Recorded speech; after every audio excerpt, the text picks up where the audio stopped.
दोस्तों, सोचो, अगर आप जिंदगी से हार गए हो, आप कितनी भी कोशिश करो, आप सक्सेसफुल नहीं बन पा रहे हो। इसलिए आप सब कुछ छोड़ छाड़ कर सुसाइड करने का डिसाइड करते हो।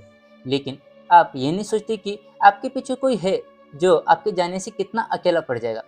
लेकिन आप सुसाइड तो कर लेते हो, तभी जिंदगी में आता है ट्विस्ट और मौत आपको 12 जिंदगी जीने का वरदान देती है। ऐसी सिचुएशन में आप क्या करोगे? सोच में पड़ गए ना? सेम इसी टॉपिक पर बनी एक सीरीज के बारे में हम आज बात करेंगे, जिसका नाम है डेथ्स गेम। ये एक साउथ कोरियन सीरीज है। तो बिना किसी देरी के चलिए शुरू करते हैं मौत के खेल को। सीरीज की शुरुआत में हम इस सीरीज के लीड कैरेक्टर चोइजे को देखते हैं, जो फोन पर अपनी गर्लफ्रेंड जीसू से बात कर रहा होता है। फोन पर बात करते हुए हमें पता चलता है कि चोई आज थोड़ा एक्साइटेड भी है और नर्वस भी है, क्योंकि उसकी आज कोरिया की सबसे बड़ी कंपनी ताइक्वांग में इंटरव्यू है। इसलिए उसकी गर्लफ्रेंड जीसू उसे हौसला दे रही थी। तभी एक आदमी हड़बड़ी में चोई से टकरा कर जोर से भागता है। जैसे ही वो रोड पर जाता है, उसको एक बड़ी गाड़ी आकर टक्कर मार देती है और वो उड़कर सीधा चोईजे के सामने आकर गिर जाता है। ये देखकर चोई डर जाता है और डरते डरते वो उस आदमी के पास जाकर उससे पूछता है कि सर, क्या आप ठीक हो? तभी वो आदमी चोई को पकड़ के कहता है कि प्लीज मेरी मदद करो। इतना कहकर वो चोई की बाहों में ही दम तोड़ देता है। उसे मरा हुआ देखकर चोई बहुत ही ज्यादा घबरा जाता है। वो हड़बड़ी में उस आदमी का हाथ हटाता है और इंटरव्यू के लिए जाता है। इसके बाद हम इंटरव्यू को देखते हैं, जिसमें चोई के दिमाग में अभी तक वो एक्सीडेंट घूम रहा था। चोई जे डरा हुआ था, इसलिए वो इंटरव्यू में पूछे गए सवालों का जवाब नहीं दे पाता, जिस वजह से उसे इंटरव्यू में फेल कर दिया जाता है। फेल होने के बाद चोई जे खुद से कहता है कि मेरे पास इतना अच्छा मौका था और मैंने खुद के पैर पर कुल्हाड़ी मार दी। चोई जी इस कंपनी में काम करने के सपने देखता था और एक बार इस कंपनी के इंटरव्यू में फेल हो गए तो आप फिर से 7 साल बाद ही इस कंपनी में इंटरव्यू दे पाओगे। चोई जे इन 7 सालों में अपने गुजारे के लिए छोटे मोटे काम करता है और बहुत सारी कंपनियों में जॉब लेटर्स भी भेजता है, लेकिन एक्सपीरियंस ना होने की वजह से उसे कोई भी जॉब नहीं मिलती। चोई जे बहुत ही होशियार लड़का है और उसे बस एक सिंपल लाइफ चाहिए। उसे जॉब चाहिए और एक हैप्पी फैमिली। और ऐसे छोटे मोटे काम करते करते 7 साल बीत जाते हैं और चोइजे फिर से अपने आखिरी इंटरव्यू देने के लिए ताइक्वांग कंपनी में जाता है। इस बार इसका इंटरव्यू इस कंपनी का सीईओ ले रहा था और चोइजे खुश भी दिख रहा था, क्योंकि उसका इंटरव्यू बहुत ही अच्छा जा रहा था। चोइजे बहुत कॉन्फिडेंट था कि इस बार उसे ये जॉब मिल जाएगी। इंटरव्यू होने के बाद उसे उसके दोस्त का कॉल आता है और वो पूछता है कि चोइजे, क्या तुमने भी 900 की स्कीम में पैसे लगाए थे? चोइजे कहता है कि हाँ, क्यों, क्या हुआ? उसका दोस्त कहता है कि 900 मार्केट स्कैम में पकड़ा गया है, जिस वजह से हमारे सारे पैसे डूब गए हैं। 900 अब इस सिटी को छोड़ के भाग गया है। ये सुनते ही वो 900 के घर की तरफ भागता है और उसका दरवाजा जोर जोर से पीटता है। चोइजे ने 7 सालों तक मेहनत करके पैसे कमाए थे और उसने प्रॉफिट के लिए इस स्कीम में पैसे डाले थे। इन पैसों के अलावा अब उसके पास कुछ नहीं था। इस वजह से चोइजे टूट जाता है और रोने लगता है। इसी वक्त ताइक्वांग कंपनी का मेल भी आता है, जिसमें लिखा था कि चोइजे को रिजेक्ट कर दिया गया है। इतना सब खराब होने के बाद चोइजे में अब जीने की कोई भी आस नहीं बची थी, लेकिन वो चलते चलते अपनी गर्लफ्रेंड के घर की तरफ आता है। तभी वो देखता है कि उसकी गर्लफ्रेंड को कोई दूसरा आदमी ड्रॉप करने आया है और वो उसे फूल भी दे रहा है, जिन्हें हंसते हंसते वो ले भी रही है। ये सब देख के चोइजी और भी ज्यादा उदास हो जाता है। इसलिए वो उस आदमी के जाने के बाद जीसू यानी उसकी गर्लफ्रेंड के पास जाता है। उसे देख के जीसू कहती है कि अरे, तुम यहाँ कैसे? वो कहता है कि यहीं पास में मुझे कुछ काम था। जीसू पूछती है, तो फिर कैसा रहा तुम्हारा आज का दिन? वो दर्द भरी आवाज में कहता है कि मैं चाहे जो भी करूँ, कुछ काम नहीं आ रहा है। उसे इस हालत में देख के जीसू उसे कुछ पैसों का एनवलप देते हुए कहती है कि मुझे पता है इंटरव्यू की वजह से तुम आज अपने जॉब पर नहीं जा पाए हो, इसे रख लो। उस एनवलप को देख के चोइजी पूछता है कि क्या तुमने नया बॉयफ्रेंड बना लिया है? जीसू मना कर देती है। तभी चोइजी पूछता है कि वो कौन था जिसने तुम्हें ये फूल दिए हैं? जीसू कुछ बोल पाती इससे पहले चोइजी कहता है कि क्या मुझे अपने इस रिश्ते को यहीं पर खत्म कर देना चाहिए? मुझे बुरा लगता है कि तुम मेरे जैसे एक लूजर के लिए अपना टाइम वेस्ट कर रही हो। मैं तो बस तुम्हारे लिए एक बोझ हूँ। इस पर जीसू कहती है कि चोई, ऐसा कुछ नहीं है, तुम बस थोड़ी और मेहनत करो, तुम्हें जॉब मिल ही जाएगी। ये सुनकर चोई कहता है कि क्या और मेहनत? अरे कितनी मेहनत करूं, मैं कितनी भी मेहनत करूं, मेरे नसीब में सब खराब भी लिखा है। मैं थक गया हूं मेहनत करके। और तुम ही देखो ना, हमारा रिश्ता किस मोड़ पर आ गया है। मुझे हर समय तुमसे पैसे लेने पड़ते हैं। क्या ये सही है? नहीं, ये बिल्कुल भी सही नहीं है। मुझे लगता है कि अब हमें हमारे इस रिश्ते को यहीं पर ख़त्म कर देना चाहिए। मैंने तुम्हें बहुत दुख दिया है, उसके लिए मुझे माफ़ कर देना और अपनी लाइफ को अच्छे से जीना। इतना कहकर चोई वहाँ से चला जाता है। इसके बाद जब वो अपने घर पर जाता है तो वो देखता है कि उसके लैंडलॉर्ड ने रेंट ना देने की वजह से उसका सारा सामान घर के बाहर फेंक दिया है और दरवाजे पर ताला लगा दिया है। और उस पर एक नोट भी लिखा है कि तुमने बहुत दिनों से रेंट नहीं भरा है, इसलिए मैंने ये घर किसी और को रेंट पर दे दिया है। इस नोट को देखते ही चोई अपने लैंडलॉर्ड को कॉल भी करता है, लेकिन उसका कॉल नहीं लगता। तभी अचानक जोर की बारिश शुरू हो जाती है और चोई का सारा सामान भीगने लगता है। चोई अपने सारे सामान को एक कोने में रखता है, लेकिन ऐसा करते करते उसका ज्यादातर सामान बारिश में भीग के बर्बाद हो जाता है।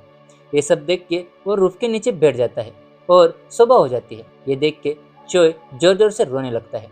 इसीलिए वो अपने छत की दीवार पर चढ़ जाता है और सुसाइड करने का सोचता है। तभी उसे उस एक्सीडेंट की याद आती है और वो उस आदमी को कोसते हुए कहता है कि अगर वो आदमी मेरी आंखों के सामने ना मरा होता तो आज मेरी जिंदगी काफी अच्छी होती। इतना कहकर वो छत से कूद जाता है, लेकिन उसकी आंख एक डरावनी जगह पर खुलती है। तभी उसके सामने एक लड़की भी खड़ी थी। वो अपने आजू बाजू देखता है और उस लड़की को कहता है कि आखिर ये सब क्या है, क्या ये पाताल लोक है? वो लड़की कहती है कि नहीं, लेकिन तुम पाताल ही जाने वाले थे। मैं तुम्हें यहाँ पर लेकर आई हूँ क्योंकि मुझे तुम्हें सज़ा देनी है। ये सुनकर चोई कहता है कि आखिर तुम मुझे सज़ा क्यों देना चाहती हो? मैंने तो मेरी पूरी ज़िंदगी में कभी कुछ गलत नहीं किया है। वो लड़की कहती है कि तुमने एक पाप किया है और वो पाप है मौत को मजाक समझने का। चोई कहता है कि आखिर तुम होती कौन हो मुझे सज़ा देने वाली? तभी वो लड़की झट से चोई के पास आती है और उसका गला पकड़ के अपने पावर से उसे पाताल लोक के दर्शन कराती है। इस दृश्य को देखकर चोई कहता है कि आखिर तुम कौन हो? वो लड़की कहती है कि मैं वो हूँ जिसका तुमने मजाक उड़ाया था। मैं हूँ मौत। इतना कहकर वो चोई को पाताल लोक में फेंक देती है। लेकिन चोई जी की आंखें एक एरोप्लेन में खुलती है। उसके सामने वो लड़की भी थी। उसे देख के चोई कहता है कि तो बताओ मेरी पनिशमेंट क्या है? लड़की कहती है तुम्हें 12 बार मरना होगा। तुम्हारी आत्मा 12 लोगों के अंदर जाएगी जिनका मरना फिक्स है, यानी उनकी बॉडी के साथ तुम्हारा मरना भी फिक्स है। तभी तुम्हें पता चलेगा कि मौत कितनी बदतर हो सकती है। लेकिन इस गेम में एक और कंडीशन है, अगर तुम इन 12 में से किसी एक भी मौत को टालने में कामयाब हुए तो तुम उनकी बॉडी के साथ उनकी पूरी जिंदगी जी सकते हो। ये सुन के जॉय कहता है कि क्या ऐसा हो सकता है? लड़की कहती है कि हाँ, बस तुम्हें किसी एक मौत को टालना होगा। जॉय कहता है लेकिन मुझे तो दोबारा से जीना नहीं है, मेरी जिंदगी तो नरक से भी बदतर थी, इसीलिए तो मजबूरी में मैंने वो कदम उठाया था। और तुम चाहती हो कि मैं दोबारा से उस नरक में चला जाऊं? वैसे भी मैं तो मर गया हूं ना, सब कुछ खत्म हो गया है। लड़की कहती कि तुम्हें क्या लगता है मौत इन सब का अंत है? तुम्हारी मौत तो बस एक शुरुआत है। इतना कहकर लड़की वहां से गायब हो जाती है। उसके जाने के बाद चोई पूरे प्लेन को जांचता है। इस प्लेन को देख के चोई शॉक हो जाता है। तभी चोई की नज़र एक क्रिस्टल पर जाती है जो हवा में उड़ रहा था। ये चमकता हुआ क्रिस्टल सीधा चोई के दिमाग में चला जाता है और तभी हमें पता चलता है कि ये क्रिस्टल उस आदमी की यादें हैं जिसमें चोई की आत्मा है। इस आदमी की यादें देखने के बाद चोई को पता चलता है कि इस आदमी का नाम पार्क जिन जे है। ये 33 साल का है और ये ताइकंग कंपनी के मालिक का दूसरा लड़का है। जब से ये बड़ा हुआ तब से इसके और इसके बड़े भाई के बीच में हर चीज़ के लिए कंपटीशन चलता रहता है और आखिर में वो अपने बड़े भाई को हराने में कामयाब हो गया है क्योंकि इसके पिताजी ने इसे ताइकंग कंपनी का नया सीईओ बना दिया है। ये देखने के बाद जोई कहता है कि इसका मतलब अब मैं ताइकंग कंपनी का सीईओ हूँ। जिस कंपनी में काम करने के लिए मैंने मेरी पूरी जिंदगी खत्म कर दी, उस कंपनी का आज मैं सीईओ हूँ। इसका मतलब अगर मैं इस आदमी की मौत को टाल दूं तो मैं मेरी पूरी जिंदगी ताइकंग कंपनी का सीईओ बन के गुजारूंगा। ये सब सोच के चोय मन ही मन बहुत ही खुश होता है। तभी इस प्लेन में आग लग जाती है। प्लेन आउट ऑफ कंट्रोल हो जाता है। इसके सारे दरवाजे खुल जाते हैं और एयर प्रेशर की वजह से सभी चीजें प्लेन के बाहर जाने लगती है। तभी बड़ा सा ब्लास्ट होता है और पार्क जिनजे इस आग में जलकर मर जाता है। इसी आग की जलन को महसूस करते हुए हम चोय को देखते हैं। जो डेथ के सामने तड़प रहा था। थोड़ी देर दर्द को सहन करने के बाद वो कहता है, अभी मुझे और 11 बार ऐसे ही दर्द को सहन करना पड़ेगा। तभी वो लड़की चोय से कहती है, तो बताओ कैसा लगा एक बार फिर से मर के। चोय कहता है, वो छोड़ो, तुम पहले मुझे ये बताओ कि ये गोलियां किस लिए है। लड़की कहती है, ये गोलियां तुम्हारी जिंदगियां हैं, मैं जब इनसे तुम्हें शूट करूंगी तो तुम्हारी नई जिंदगी शुरू हो जाएगी। चोय कहता है, वैसे वो अजीब से क्रिस्टल जैसी चीज क्या थी।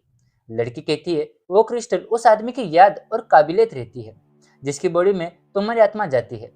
तभी चोय गुस्से में कहता है कि क्या इन 12 लोगों में से किसी एक की बॉडी में भी सर्वाइव करना पॉसिबल है?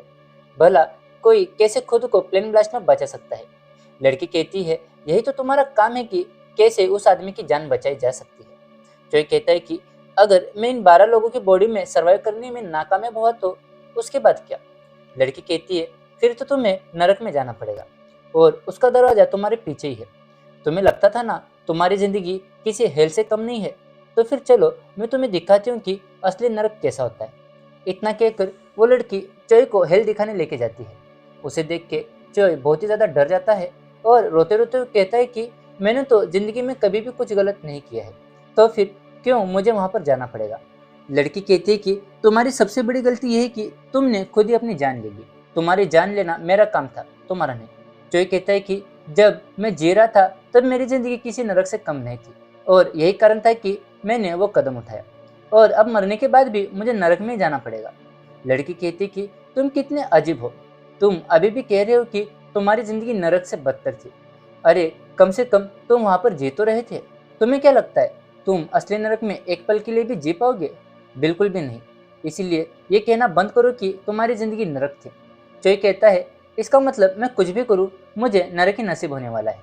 लड़की कहती है, किसे पता, अगर तुम किसी भी बॉडी में जिंदा रह गए तो तुम्हें नरक नहीं जाना पड़ेगा। चोय कहता है, लेकिन उन बॉडीज में सर्वाइव करना पॉसिबल भी है कि नहीं, क्योंकि उनकी मौत तो पहले से निश्चित है। लड़की कहती है, हाँ, लेकिन उनको बचाना तुम्हारा काम है। चोय कहता है, फिर तो चाहे जो भी हो मुझे कैसे भी करके इन 11 में से एक बॉडी में सर्वाइव करना होगा। यही मेरे लिए एक मौका है। लड़की कहती है, ये मौका नहीं, तुम्हारी पनिशमेंट है, क्योंकि हर एक लाइफ तुम्हें ये सिखाएगी कि मौत कितनी दर्दनाक हो सकती है। तो अब कैसा रहेगा कि हम तुम्हारी अगली लाइफ को शुरू करें। इतना कहकर वो लड़की चोय को एक गोली मारती है। इसके बाद चोय खुद को स्काई डाइविंग करते हुए देखता है। तभी चोय को पता चलता है कि वो डाइविंग तो कर रहा है, लेकिन उसके पास कोई पैराशूट भी नहीं है। बिना पैराशूट के वो सर्वाइव नहीं कर पाएगा।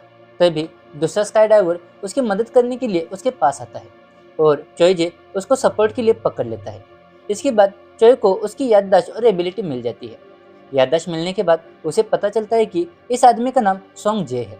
इसकी एज 38 साल है और इसे हमेशा से खतरनाक स्टंट करने का शौक है।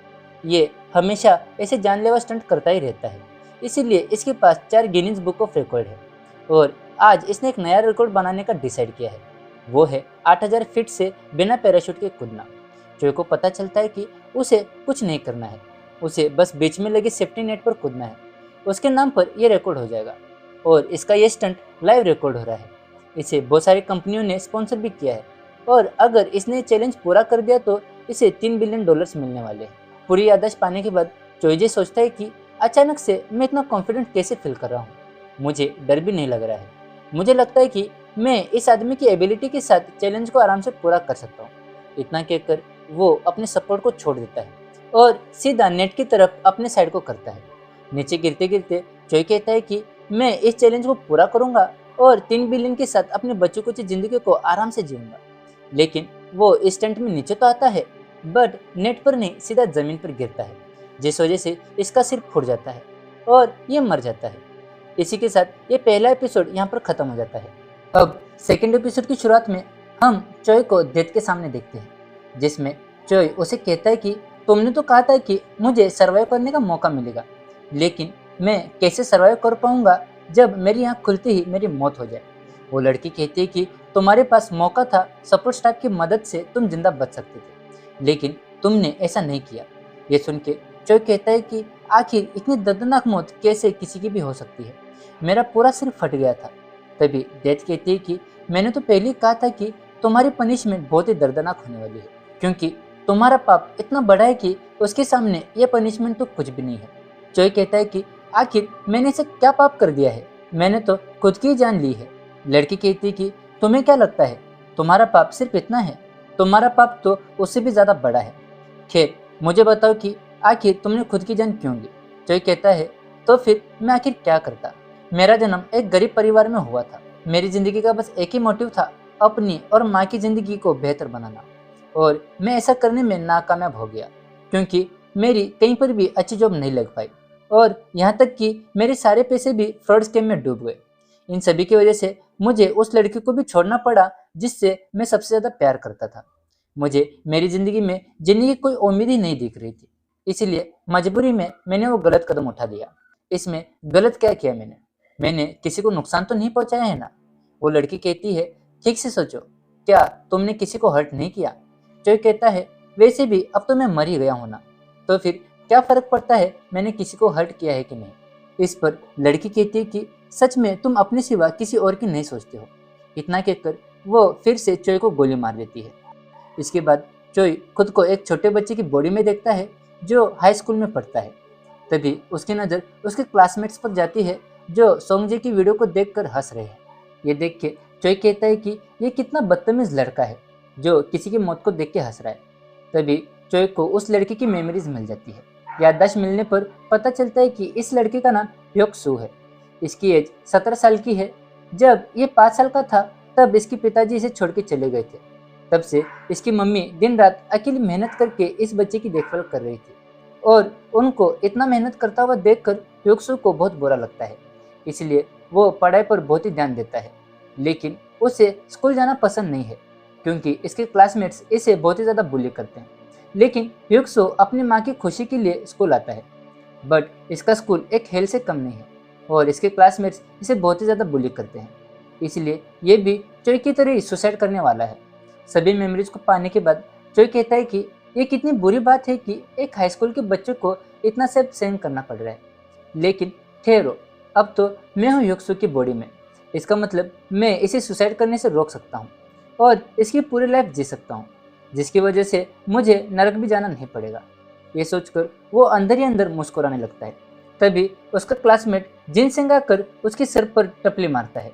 ये बात चोई को बर्दाश्त नहीं होती और वो गुस्से में जिनसेंग को कुर्सी उठाकर मार देता है, जिस वजह से जिनसेंग नीचे गिर जाता है और ह्योक सू उसे मारने लगता है। तभी जिनसेंग का दोस्त आकर ह्योक सू को मारने लगता है। ह्योक सू उसे भी मारने की बहुत कोशिश करता है, लेकिन वो मार नहीं पाता। तभी कुछ और लड़के आकर ह्योक सू को पकड़ लेते हैं। तभी जिनसेंग उसका गला पकड़ के कहता है कि नामर्द साले, पीछे से वार करता है। ये सुनकर ह्योक सू कहता है हाँ, और जो तू कर रहा है वो बहुत ही बहादुरी की बात है, हिम्मत है तो मुझे अकेले लड़के दिखा। जिनसेंग कहता है कि तू पागल हो गया है, तुझे मरना है क्या। जिनसेंग उसे मारने वाला होता है। तभी टीचर आ जाते हैं और सभी बच्चे अपने सीट्स पर जाकर बैठ जाते हैं। तभी चोई जिनको देख के सोचता है कि अगर ये अकेला होता तो मैं इसे आसानी से हरा देता, लेकिन इसका दोस्त बहुत ही बड़ा है, मैं उसे हरा नहीं पाऊंगा। मुझे इन दोनों से छुटकारा पाने के लिए कुछ तो करना ही होगा। इसके बाद हमें एक सीन दिखाया जाता है जिसमें जिनसेंग अपने दोस्तों की मदद से ह्योक सू को बड़ी बेरहमी से मारा होता है।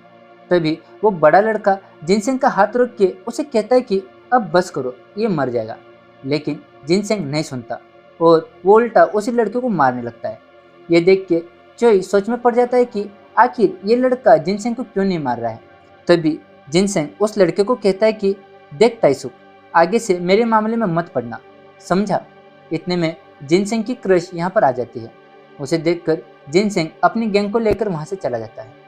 इसके बाद चोई ह्योक सू के घर पर जाता है और यहाँ पर पड़ी कुछ चीज़ों को देखकर वो सोचता है कि इसकी और मेरी लाइफ बहुत ही ज़्यादा सिमिलर है। मुझे भी मेरी माँ ने अकेले ही बहुत ही मेहनत से पाल पोस कर बड़ा किया है। ह्योक सू की माँ की तरह ही मेरी भी माँ ऐसे ही नोट्स के थ्रू मेरा हालचाल पूछती थी।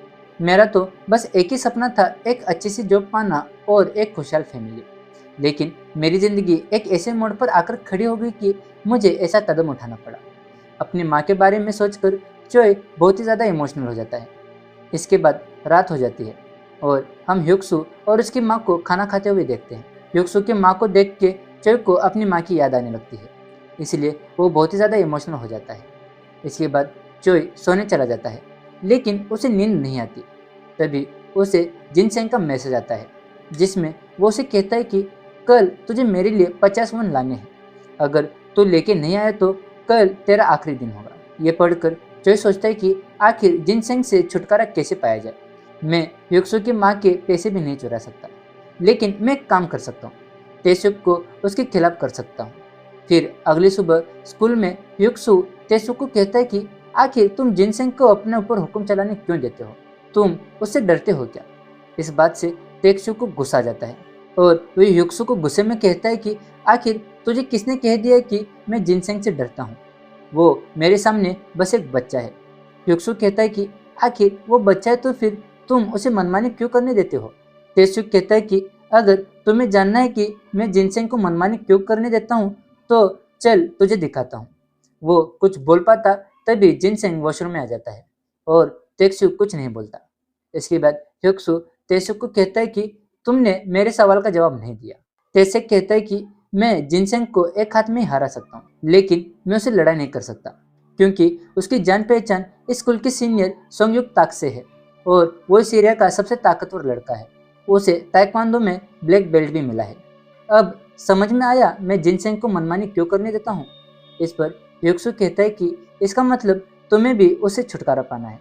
मेरे पास एक प्लान है जिसके जरिए हम उससे छुटकारा पा सकते हैं, लेकिन इसके लिए मैं जिनसेंग के साथ जो भी कुछ करूँ तुम हमारे बीच में मत आना। अगर तुम टांग नहीं अड़ाओगे तो वो सीनियर भी तुम्हारे पीछे नहीं आएंगे। इसके बाद युक्सु खाना खाने बैठता है। तभी जिनसेंग आकर उसे परेशान करने लगता है। तभी युक्सु अपना सारा खाना जिनसेंग के ऊपर गिरा देता है और भागने लगता है। ये देखकर जिनसेंग गुस्से में तेसुक को कहता है कि अबे साले वहां पर चुपचाप क्या बैठा है, जा उसे पकड़। इस पर तेसुक कहता है कि मैं उसे पकड़ने नहीं जाऊंगा क्योंकि अगर मैं गया तो मेरा लंच का टाइम वेस्ट हो जाएगा। इससे अच्छा है कि तुम अपने कपड़े बदल लो। ये सुनकर कैंटीन के सारे बच्चे हंसने लगते हैं, जिनमें जिनसेंग की क्रश भी थी। यह देखकर जिनसेंग अपने सीनियर के पास जाता है और उससे कहता है कि मेरे क्लासमेट ने मेरे ऊपर खाना गिरा दिया है, प्लीज तुम उसे सबक सिखाओ। यह सुनकर सोंगयुक उसकी पूरी गैंग को लेकर स्कूल की तरफ बढ़ता है। वहीं दूसरी तरफ तेसुक युक्सु को पूछता है कि क्या तुम्हारे पास कोई प्लान है या फिर तुमने ऐसे ही जिनसेंग से पंगा ले लिया है। तभी सोंगयुक आ जाता है और तेसुक से पूछता है कि क्या तुमने ही जिनसेंग के ऊपर खाना गिराया है। तेसुक मना कर देता है। तभी जिनसेंग कहता है कि वो वहाँ पर बैठा है। युक्सु को देखकर सोंगयुक कहता है कि ये तो बस एक मामूली सा बच्चा है, क्या तुम मुझे इतनी दूर से इस बच्चे को मारने के लिए लाए हो? क्या तुमसे एक बच्चा भी नहीं संभाला जाता? ये बात कहकर सोंगयुक वहाँ से चला जाता है और जिनसेंग उसे रोकने की कोशिश करता है। तभी गुस्से में सोंगयुक जिनसेंग की कॉलर पकड़ लेता है और उसे कहता है कि आज की बात मेरा टाइम वेस्ट मत करना। इतना कहकर वो वहाँ से चला जाता है। ये सब देखकर युक्सु मन ही मन कहता है कि मुझे पता था कि मेरा प्लान वर्क करेगा।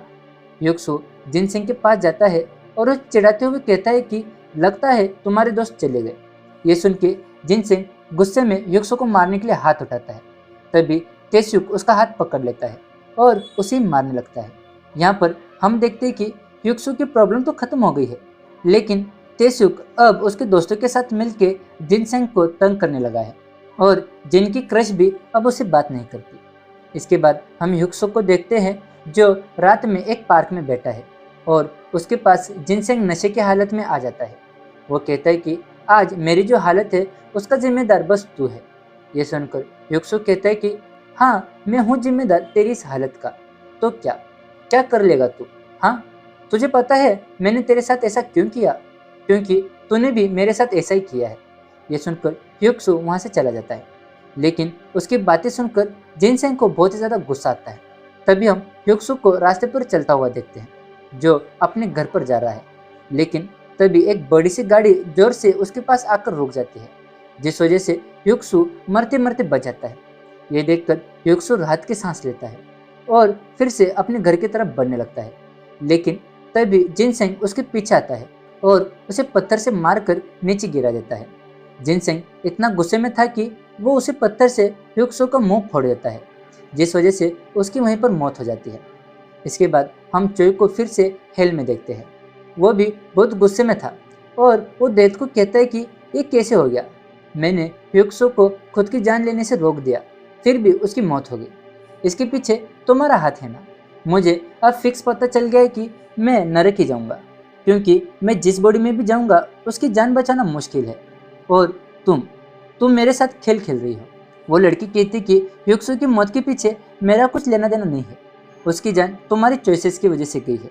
जोई कहता है कि ऐसा कुछ नहीं है, मेरे बस में जितना था मैंने उतना किया ह्यूक्सो को बचाने के लिए, लेकिन उसकी मौत तो तय थी, इसलिए वो मर गया। इस पर लड़की कहती है, तुम्हें तड़पता हुआ देखकर मुझे बहुत ही ज़्यादा मजा आ रहा है, तुम बस देखते जाओ तुम्हारी मौत और कितनी दर्दनाक हो सकती है।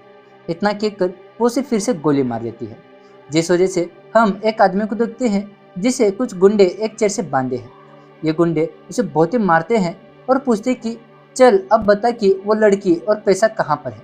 ये सुनकर चोय को कुछ समझ नहीं आ रहा था कि ये लोग क्या बोल रहे हैं, क्योंकि चोय को अभी तक इस आदमी की मेमोरीज नहीं मिली थी। लेकिन तब तक वो आदमी उसकी आंखें फोड़ने के लिए तैयार हो जाते हैं।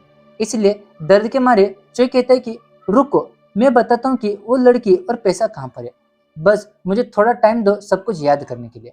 इस पर एक गुंडा कहता है, क्या हम तुझे बेवकूफ लगते हैं? वो गुंडा चोय को हथौड़े से मारने वाला होता है, लेकिन तब तक चोय को उस आदमी की याददाश्त मिल जाती है। याददाश्त मिलने पर हमें पता चलता है कि इस आदमी का नाम लीजू है और ये 35 साल का है। ये एक बहुत ही बड़े गैंग के लिए काम करता है। ये गैंग बड़े अमीर लोगों से पैसा लेकर उनके लिए काम करती है। लेकिन लीजू को अपने बॉस की गर्लफ्रेंड से प्यार हो गया था और लड़की के चक्कर में लीजू अपने बॉस के $10 मिलियन चुरा के उस लड़की के साथ नई जिंदगी शुरू करने वाला था। और जब वो अपनी गर्लफ्रेंड से मिलने जाने वाला था तभी उसके बॉस ने उसे पकड़ लिया था। अब चोय को लीजू की मेमोरीज और एबिलिटीज मिलने के बाद वो सभी गुंडों को मारने लगता है। सभी को ढेर करने के बाद चोय सोचता है कि इस आदमी के पास $10 मिलियन है, लेकिन इसे जिंदा रखना बहुत ही कठिन है, इसलिए मुझे उन पैसों को जल्दी ढूंढना होगा, क्योंकि अगर मैं लीजू को ना बचा पाऊँ तो भी उन पैसों से अपनी अगली जिंदगी आसानी से जी सकूंगा। इतना कहकर वो उन पैसों को ढूंढने के लिए निकल पड़ता है और इसका बॉस इसे ट्रैक करके अपने सारे आदमियों को इसके पीछे लगा देता है। इसी के साथ एक धमाकेदार एक्शन करते हुए ये एपिसोड यहाँ पर खत्म हो जाता है। तो अब अपने बॉस के सारे गुंडों को हरा के लीजू अपनी गर्लफ्रेंड के पास चला जाता है। लीजू को देख के उसकी गर्लफ्रेंड उसे गले लगा के कहती है कि लीजू, मुझे तुम्हारी चिंता हो रही थी, मुझे लगा कि तुम यहाँ पर नहीं आओगे। इस पर लीजू कहता है कि तुम्हें चिंता करने की कोई ज़रूरत नहीं है, अब सब कुछ खत्म हो गया है। वो लड़की पूछती है, लीजू वो पैसे कहाँ पर है? तभी लीजू उसे एक बोट की तरफ इशारा करके कहता है कि वो उस बोट में है। ये सुनते ही वो लड़की लीजू को पीछे से गोली मार देती है, जिस वजह से लीजू मर जाता है और चोय जी की एक और जिंदगी खत्म हो जाती है। चोय को इस हालत में देख के डेथ बहुत हंसने लगती है। चोय डेथ से पूछता है कि आखिर उस लड़की ने मुझे क्यों मारा? डेथ कहती है, जिस तरह से तुमने खुद को पैसे के लिए मार दिया था उसी तरह उस लड़की ने लीजू को पैसे के लिए मार दिया।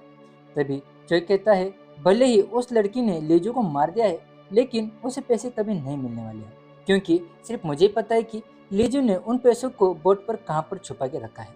चोय इस बात को सोच रहा होता है, तभी वो लड़की उसको गोली मार देती है। फिर से मरते ही चोय खुद को कैदी की जगह पाता है, जिसे देख के चोय को बहुत ही ज़्यादा गुस्सा आ जाता है, क्योंकि जेल में होने की वजह से वो उन $10 मिलियन को ढूंढ नहीं पाएगा। तभी इस जेल का वार्डन आता है और उसे एक नए सेल में शिफ्ट कर देता है। इसके बाद चोय सोचने लगता है कि मुझे जल्दी इस लड़के की याददाश्त मिल जाए। सेल में आने के बाद चोय एक लड़के से पूछता है कि क्या तुम्हें पता है मैं इस सेल से कब बाहर जाने वाला हूँ? इस पर वो लड़का कहता है, अरे तुम भूल कैसे सकते हो, हम दोनों 4 दिन बाद इस जेल से बाहर निकल जाएंगे। ये सुनकर चोय सुकून की सांस लेता है। तभी उसका साथी उसे बोलता है, बस तुम्हें इन 4 दिनों के लिए अपने गुस्से पर थोड़ा काबू रखना होगा, वरना क्या पता वो साइको तुम्हें मार दे। ये सुनकर चोय उस किलर की तरफ देखने लगता है। उसे देखते ही वो हैरान हो जाता है, क्योंकि वो किलर कोई और नहीं बल्कि जी-सेंग था। जी-सेंग को देख के चोय को बहुत ज़्यादा गुस्सा आ जाता है, क्योंकि उसने यूसुफ को बहुत ही बेरहमी से मारा था, इसलिए चोय उसे जोर जोर से मारने लगता है। ये देख के बाकी के कैदी उसे रोकने लगते हैं। वो चोय को कहते हैं, खुद के गुस्से पर कंट्रोल रखो, वरना ये तुम्हें भी मार देगा, आखिर तुम दोनों को एक ही सेल में तो रहना है। ये सुनकर चोय शांत हो जाता है, लेकिन जी-सेंग कहता है, तू यहाँ से जिंदा बचकर नहीं जाएगा। ये सुनकर चोय को और भी ज़्यादा गुस्सा आने लगता है। और गुस्से में वो जीसेंग को मारने के लिए आगे बढ़ता है। लेकिन तभी उसे उस लड़के की मेमोरीज मिल जाती है जिसकी बॉडी में वो था। मेमोरीज मिलते ही चोई को पता चलता है कि इस लड़के का नाम ताई सेंग है। इसकी उम्र 21 साल की है। इसका बचपन से एमएमए फाइटर बनने का सपना है, लेकिन फैमिली की सिचुएशन की वजह से इसने अपने सपने को छोड़ दिया। और तेसेंग की माँ के ऊपर बहुत सारा कर्जा है। लोग हर रोज आते हैं तेसेंग की माँ से पैसे मांगने और उन्हें धमकियां देके चले जाते हैं। इसीलिए तेसेंग को बहुत सारे पैसों की जरूरत थी। तभी एक दिन उसे एक अनजान आदमी का कॉल आता है जो उसे कहता है कि मैं तुम्हें बहुत सारे पैसे दे सकता हूँ। ये सुनते ही तेसेंग उस आदमी से मिलने चला जाता है। तेसेंग की मुलाकात एक लॉयर से होती है जो उसे कहता है कि मेरे बॉस ने गलती से एक लड़की को अपनी गाड़ी से उड़ा दिया है। तुम्हारा बस यही काम है कि मेरे बॉस के उस हिट एंड रन के केस को अपने ऊपर लेना होगा। इसके बदले मैं तुम्हें 200 मिलियन वॉन दूंगा। और जबकि तुम बस एक माइनर हो, इसलिए कानून को तुम्हें बस प्रोबेशन पीरियड में छोड़ना होगा। फिर तुम भी आज़ाद और मेरे बॉस भी। ये सुनकर तेसेंग कहता है ठीक है, मैं इस केस को अपने ऊपर लेने के लिए तैयार हूँ। इसलिए तेसेंग प्लान के अकॉर्डिंग खुद को पुलिस के सामने सरेंडर कर देता है। वो पुलिस को कहता है कि मैंने एक गाड़ी चुराई और उससे किसी का एक्सीडेंट कर दिया। ये सुनकर पुलिस उसे कस्टडी में ले लेता है। इसके बाद तेसेंग ट्रायल के दौरान प्रोबेशन में छूटने वाला होता है, लेकिन उस लड़की की मौत हो जाती है जिसके एक्सीडेंट का केस उसने अपने ऊपर लिया था। इसलिए तेसेंग को सजा के तौर पर 2 साल की जेल हो जाती है। अब जेल जाने के बाद तेसेंग उस आदमी को जेल में मिलने के लिए बुलाता है जिसका केस उसने अपने सर पर लिया था। पर वो आदमी अपनी जगह अपने असिस्टेंट को भेज देता है और असिस्टेंट को देख के तेसेंग कहता है मैंने तो तुम्हारे बॉस को मिलने के लिए बुलाया था, तुम्हें नहीं। तभी असिस्टेंट कहता है इतना बड़ा आदमी तुम जैसे को आखिर क्यों भला मिलेगा। ये सुनकर तेसेंग कहता है उसे मेरी जगह पर होना चाहिए था। इस पर असिस्टेंट कहता है तुम्हें तो पैसे मिल गए ना, तो फिर अपना मुंह बंद करो। तभी तेसेंग कहता है बात तो सिर्फ 2 महीने की हुई थी, लेकिन मुझे 2 साल की सजा हुई है। इसीलिए तुम्हें नहीं लगता मुझे थोड़ा ज़्यादा पैसा मिलना चाहिए? मुझे $1 बिलियन वॉन चाहिए। इतने अमाउंट सुनकर असिस्टेंट चौंक जाता है।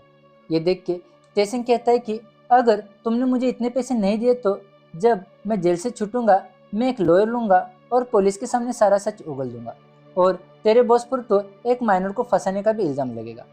ये सुनकर असिस्टेंट कहता है जरा सोच समझ के बात करो, कहीं तुम्हारी ये बातें तुम्हारे मरने का कारण ना बन जाए। तेसेंग कहता है इस जगह ने मुझे इतना सिखा दिया है कि कैसे सर्वाइव करना है, इसलिए तुम मुझे मरने की धमकी तो मत दो। तेसेंग की मेमोरीज को देखने के बाद चोई सोचता है कि अबे यार, इस आदमी की तो जिंदगी कदम कदम पर खतरे में है, मुझे संभल के रहना होगा। तभी उसकी नज़र जीसेंग पर जाती है जो उसे घूर के देख रहा है।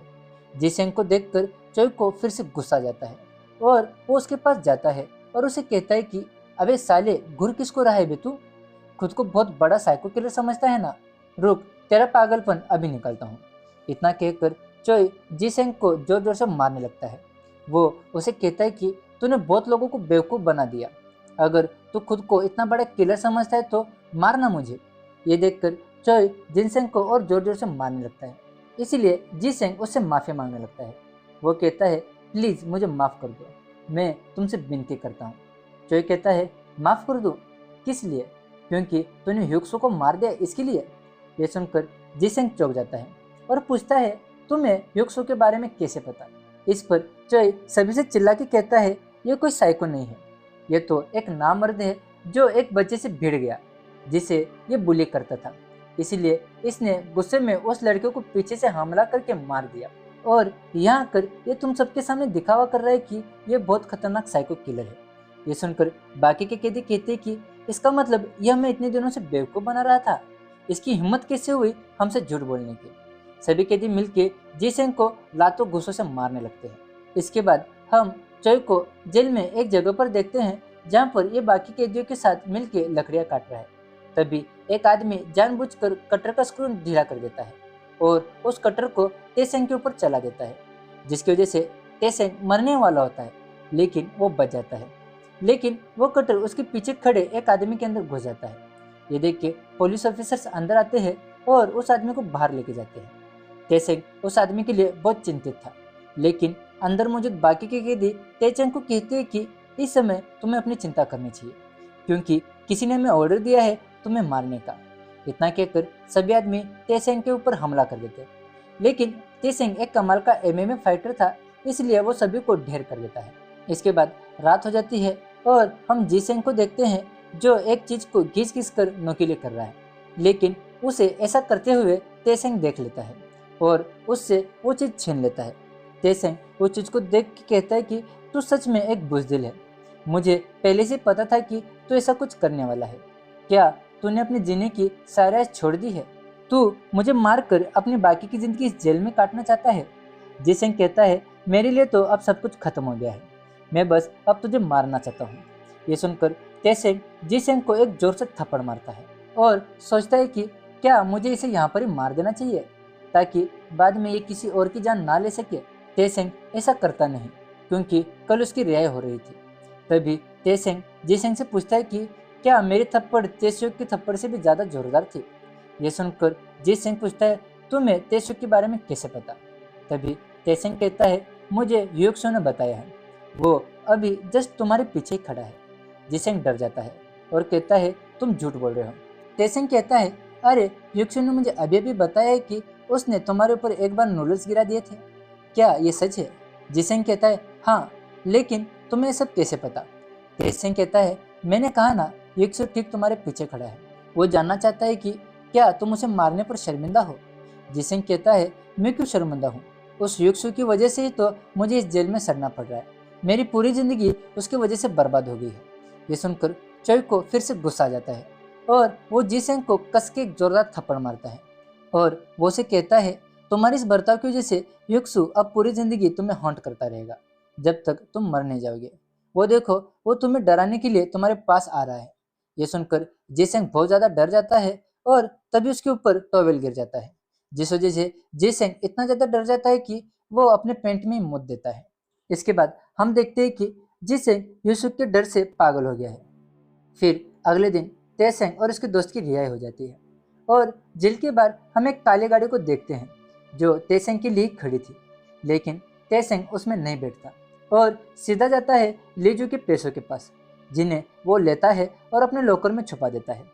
पैसों को महफूज जगह पर छुपाने के बाद वो अपने घर की तरफ बढ़ता है, लेकिन तभी उसके पीछे से एक आदमी आकर उसे पेट में चाकू घुसा देता है। उस आदमी को देखकर तेसेंग कहता है, आखिर तुम कौन हो? तुमने मुझे क्यों मारा? वो आदमी कहता है, मैंने पिछले 2 साल से इस दिन का इंतजार किया है। तेरी वजह से मेरी बेटी मर गई और तू है जिसे मैं याद भी नहीं हूँ। तूने मेरी बेटी को मारा और इसके बदले तुझे सिर्फ 2 साल की सजा मिली।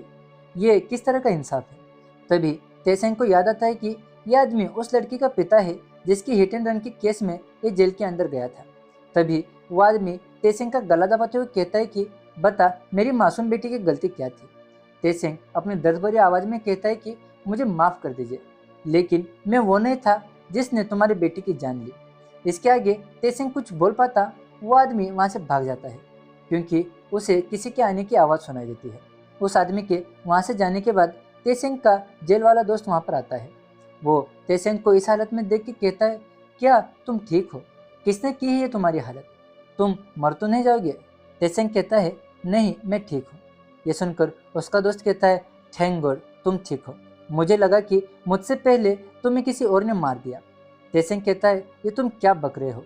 इस पर उसका दोस्त कहता है, तुम्हें मारने का काम सिर्फ मेरा था। तेसेंग कहता है, लेकिन क्यों? हमारे बीच में तो कोई अनबन नहीं है। उसका दोस्त कहता है, मुझे तुम्हें मारने के लिए बहुत सारे पैसे मिलने वाले हैं। तेसेंग कहता है, मैं तुम्हें उनसे ज़्यादा पैसे दूंगा। उसका दोस्त उसे कहता है, चुप कर भिखारी, तेरे पास तो फूटी कौड़ी भी नहीं है, तो क्या मुझे पैसे देगा? तुझे मारने के लिए मुझे वो लोग 100 मिलियन वॉन दे रहे हैं, इसलिए चुपचाप मर जा। इतना कहकर वो तेसेंग को चाकू मार देता है, जिस वजह से तेसेंग की मौत हो जाती है। इसके बाद चोई सीधा फिर से डेथ के पास चला जाता है और चोई को देख के वो लड़की कहती है, इस बार तुम कुछ बहाने नहीं बना रहे हो। इस पर चोई कहता है, मुझे पता है गलती सिर्फ मेरी है, मैं तो उस लड़की के पिता के बारे में भूल ही गया था। वो लड़की कहती है, तुम तो भूलोगे ही ना, क्योंकि तुम एक सेल्फिश आदमी हो। सोचो जरा, अगर अपनी बेटी को खोने के बाद एक पिता का ऐसा हाल है तो फिर तुम्हारी माँ का क्या हाल होगा, जिनके बेटे ने एक छोटी सी परेशानी की वजह से खुद की जान ले ली। जिस तरह वो पिता अपनी बेटी की मौत का बदला लेना चाहता था, उसी तरह तुम्हारी माँ किसे मारना चाहती होगी। अपने बेटे की मौत का बदला लेने के लिए। चोई कहता है वो क्यों किसे मारना चाहेगी, मैंने खुद की जान ली है। लड़की कहती है तुम सच में एक बहुत ही बड़े बेवकूफ़ हो, तुम समझ ही नहीं पा रहे हो कि मैं तुम्हें क्या कहना चाहती हूँ। तभी चोई मन ही मन सोचता है मुझे जाकर तेसेंग के लॉकर से उन 10 बिलियन डॉलर्स को निकालना होगा। ये सोचकर वो उस लड़के को कहता है छोड़ो ये सब, मुझे मेरी नई जिंदगी दे दो। वो लड़की कहती है तुम इतनी जल्दी में क्यों हो। चोई कहता है ये सवाल जवाब बंद करो और मुझे जल्दी से मारो। वो लड़की कहती है ठीक है, तुम इतने तड़प रहे हो तो ये लो। वो चोई को एक गोली मार देती है। इसके बाद चोई एक नई बॉडी में जाता है, जिसके अंदर जाते ही चोई कहता है मैं किसके अंदर हूँ और मैं कुछ बोल क्यों नहीं पा रहा हूँ। ये सोचने के बाद जब वो अपना चेहरा आईने में देखता है तो उसे पता चलता है कि वो एक नवजात बच्चे की बॉडी में है। ये देखते ही वो उन पैसों के बारे में सोचता है और जोर जोर से रोने लगता है। इसी के साथ ये एपिसोड यहाँ पर खत्म हो जाता है। अब फोर्थ एपिसोड की शुरुआत में हम उस छोटे बच्चे की माँ को देखते हैं, जो अपने बच्चे के रोने से शर्मिंदा है और वो उस बच्चे को अपने घर लेके चली जाती है और जोर से चिल्ला के कहती है तुम 2 मिनट के लिए शांत नहीं रह सकते क्या, तुम्हारी वजह से मैं चैन से कॉफ़ी भी नहीं पी पा रही हूँ। ये बातें सुनकर चोई मन में कहता है कि आखिर क्या हुआ है इस औरत को, ये इतने गुस्से में क्यों है। घर पर आने पर इसे पता चलता है कि इस बच्चे का पिता भी इससे चिढ़ा हुआ है। तभी इनके घर पर चाइल्ड वेलफेयर वाले आते हैं, क्योंकि इन्हें कंप्लेंट मिली थी कि इस घर से बच्चे पर अत्याचार हो रहे हैं। लेकिन ये दोनों माता पिता उनके सामने बहुत ही अच्छा बनने का नाटक करते हैं और जैसे ही वो लोग चले जाते हैं वो औरत अपने बेटे का गला जोर जोर से दबाने लगती है, जिस वजह से उसकी मौत हो जाती है। इसके बाद चोई वापस हेल में पहुंच जाता है। वो उस लड़की से पूछता है कि आखिर कोई पेरेंट्स अपने बच्चे के साथ ऐसा कैसे कर सकते हैं। वो लड़की कहती है कि तुम्हारे पास तो अपनी जान बचाने की चॉइस थी, बट उस बेचारे के पास नहीं थी। और यही नहीं, दुनिया में ऐसे बहुत सारे लोग हैं जिन्हें चॉइसेस नहीं मिलती। इतना कहकर वो लड़की चोई को फिर से गोली मारती है और चोई फिर से एक नई बॉडी में चला जाता है। नई बॉडी में जाते ही वो सबसे पहले अपने 10 मिलियन डॉलर्स निकालता है। पैसे निकालने के बाद जब वो अपना चेहरा आईने में देखता है तो वो कहता है यार ये लड़का बहुत ही ज़्यादा हैंडसम है और इसकी आवाज़ भी बहुत ही ज़्यादा सुरीली है। तभी चोई की नज़र कुछ पोस्टर्स पर जाती है जिनमें ये लड़का था। तभी चोई कहता है ज़रूर ये कोई मॉडल होगा। तभी चोई को इसकी मेमोरीज मिल जाती है। मेमोरीज मिलने के बाद चोई को पता चलता है कि इस लड़के का नाम जेंग यून है। इसकी एज 24 साल की है। इसके अच्छे लुक्स की वजह से ये हमेशा से ही लड़के में बहुत ही ज़्यादा फेमस है और ये एक मॉडल है। इसके बाद वो जेंग यून के घर पर जाता है और इस आलिशान घर को देख के ही चोई कहता है अरे वाह, ये लड़का तो 24 साल की उम्र में ही अपनी ड्रीम लाइफ जी रहा है। तभी चोई सोचता है इसकी लाइफ इतनी अच्छी है, लेकिन पता नहीं इसकी मौत कैसे होगी। तभी उसे श्योक जिन नाम के एक लड़के का कॉल आता है, जो उसे कहता है यार कहाँ पर है तू, तू वीआईपी पार्टी में अभी तक क्यों नहीं आया। यहाँ पर पूरी कोरिया की बहुत ही खूबसूरत लड़कियाँ आई हैं, जल्दी से यहाँ पर आ जा। ये सुनकर चोई कहता है डेथ से बचने का तरीका बाद में सोचते हैं, अभी जाकर पार्टी में थोड़े मजे करता हूँ। इसके बाद हम पार्टी में जेंग यून को देखते हैं, जो बहुत ही ज़्यादा नशे में है और पार्टी को एंजॉय कर रहा है। तभी इसका दोस्त आता है और इसे कहता है चल मैं तुझे इस पार्टी के होस्ट से मिलवाता हूँ, अगर तेरी जान पहचान उससे हो गई तो तुम ताक्यांग कंपनी की मॉडलिंग कर सकते हो। ये सुनकर जे यूंग चौंक जाता है।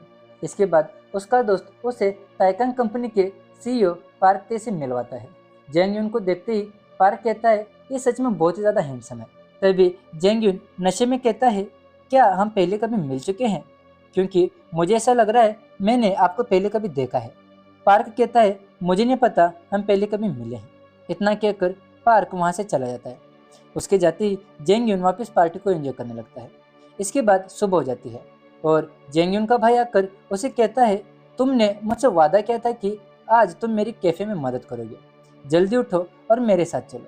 ये बोलकर जेंग यून का बड़ा भाई उसे अपने साथ लेके चला जाता है। जेंग यून उसके बड़े भाई की कैफे में मदद करने लगता है।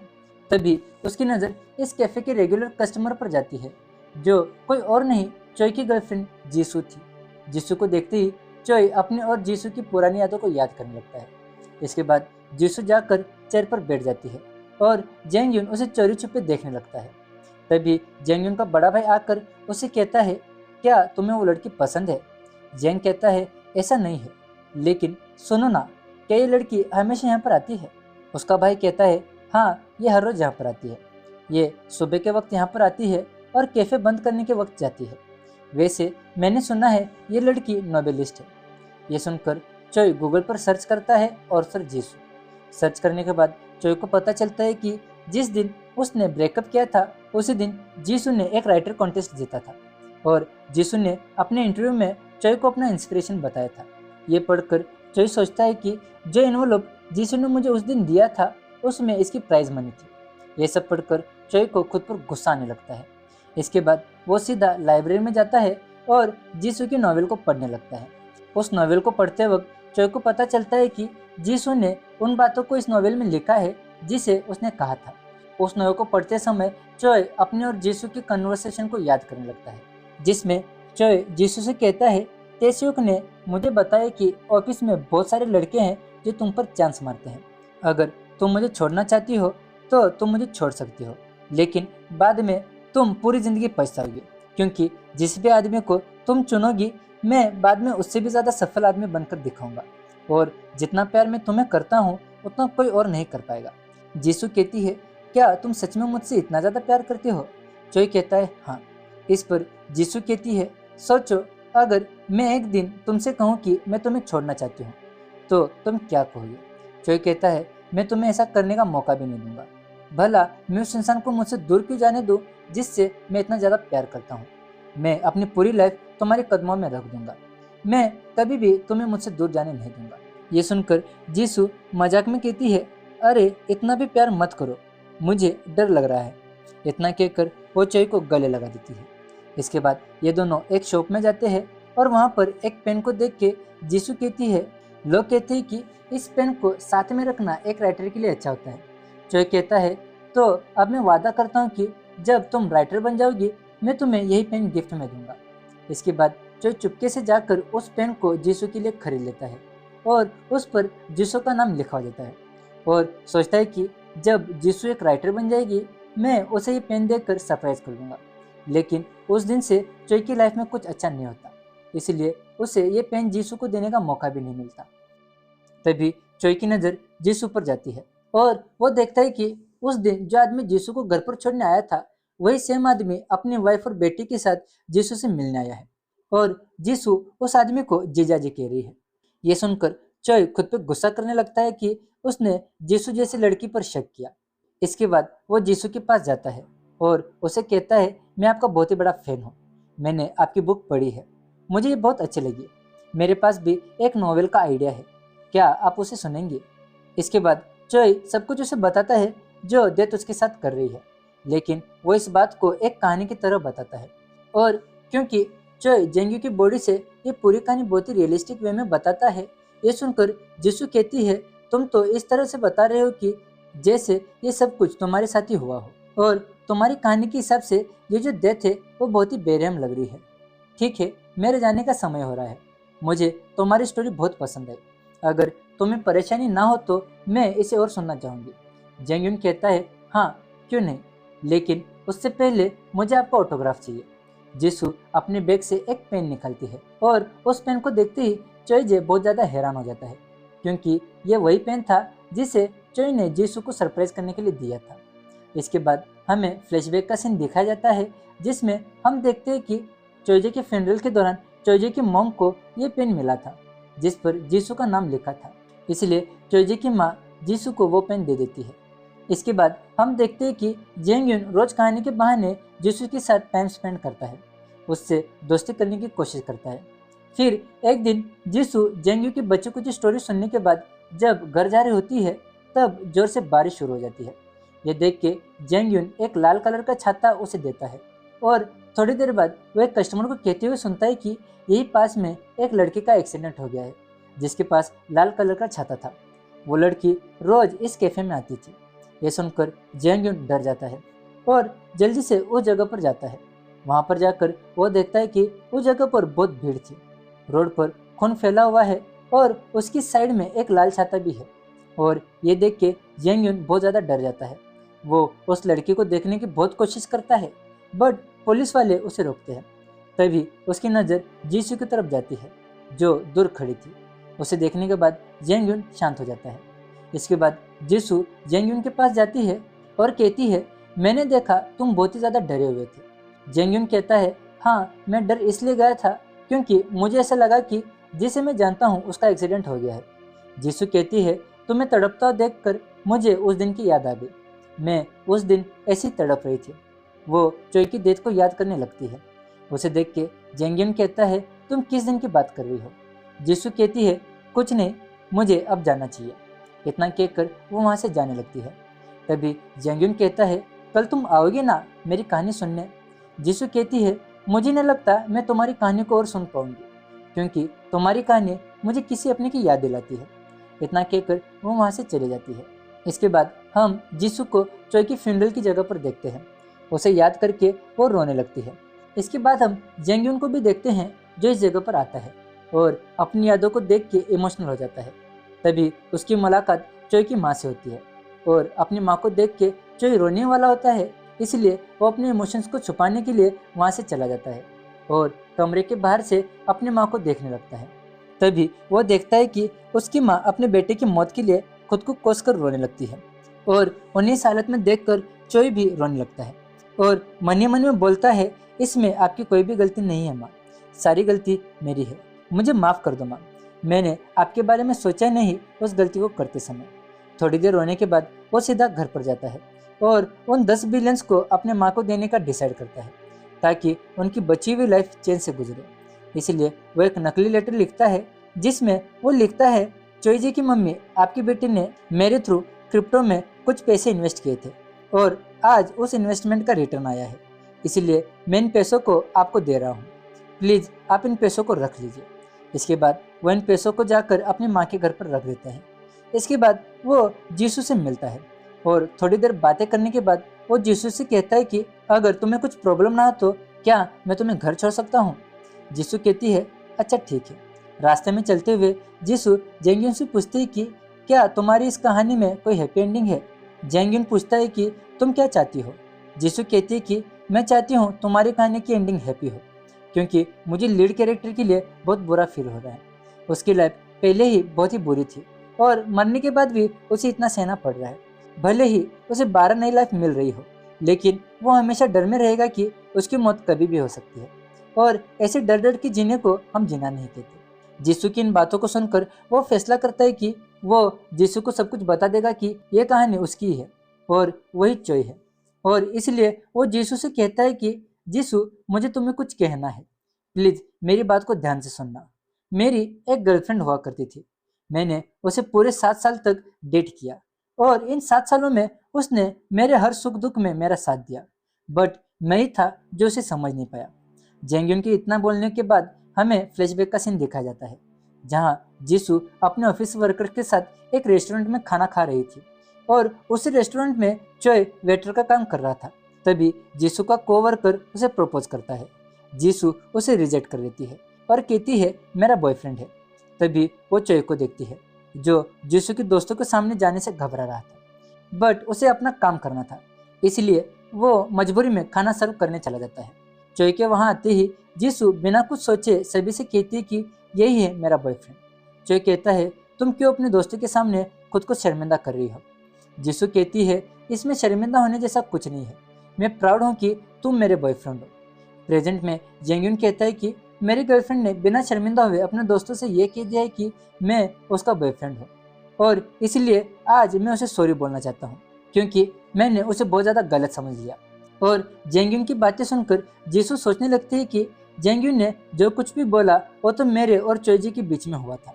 तभी जेंगयुन कहता है कि पता नहीं क्यों उस दिन वो गलत कदम उठाने से पहले सोचा ही नहीं कि मेरे इस फैसले में उन लोगों को बहुत ज़्यादा दुख होगा जो मुझसे प्यार करते हैं। मुझे पता है कि अब बहुत ज़्यादा देर हो गई है माफ़ी मांगने के लिए, बट फिर भी जीसू मुझे माफ़ कर दो। जीसू इमोशनल होकर कहती है, मैं समझ नहीं पा रही हूँ कि तुम कहना क्या चाहती हो। चोई कहता है, जो कहानी मैंने तुम्हें सुनाई है वो कहानी नहीं, ये सब मेरे साथ सच में हुआ है। मुझे पता है तुम मुझे पागल समझ रही हो, बट यही सच है, मैं ही चोइजे हूँ और मैंने अभी तक 7 बार डेथ को फील कर लिया है और इस बार मुझे इस लड़के की लाइफ मिली है। मुझे पता है इन बातों पर भरोसा करना मुश्किल है, बट मैं सच में चोइजे हूँ। ये सुनकर जीसू कुछ बोलने वाली होती है तभी एक तेज रफ्तार में गाड़ी आकर इन दोनों को ठोक देती है। इस एक्सीडेंट में जीसू की डेथ हो जाती है और कार का ड्राइवर बड़े ही आराम से गाड़ी से बाहर आता है। ये ड्राइवर कोई और नहीं, ताइकान कंपनी का सीईओ पार्क ते था। पार्क को देखते ही जेइंग सोचता है कि ये वही है जिसकी हिट एंड रन की केस को मैंने अपने ऊपर लिया था और इसने ही मुझे बिना पैराशूट के कूदने को कहा था।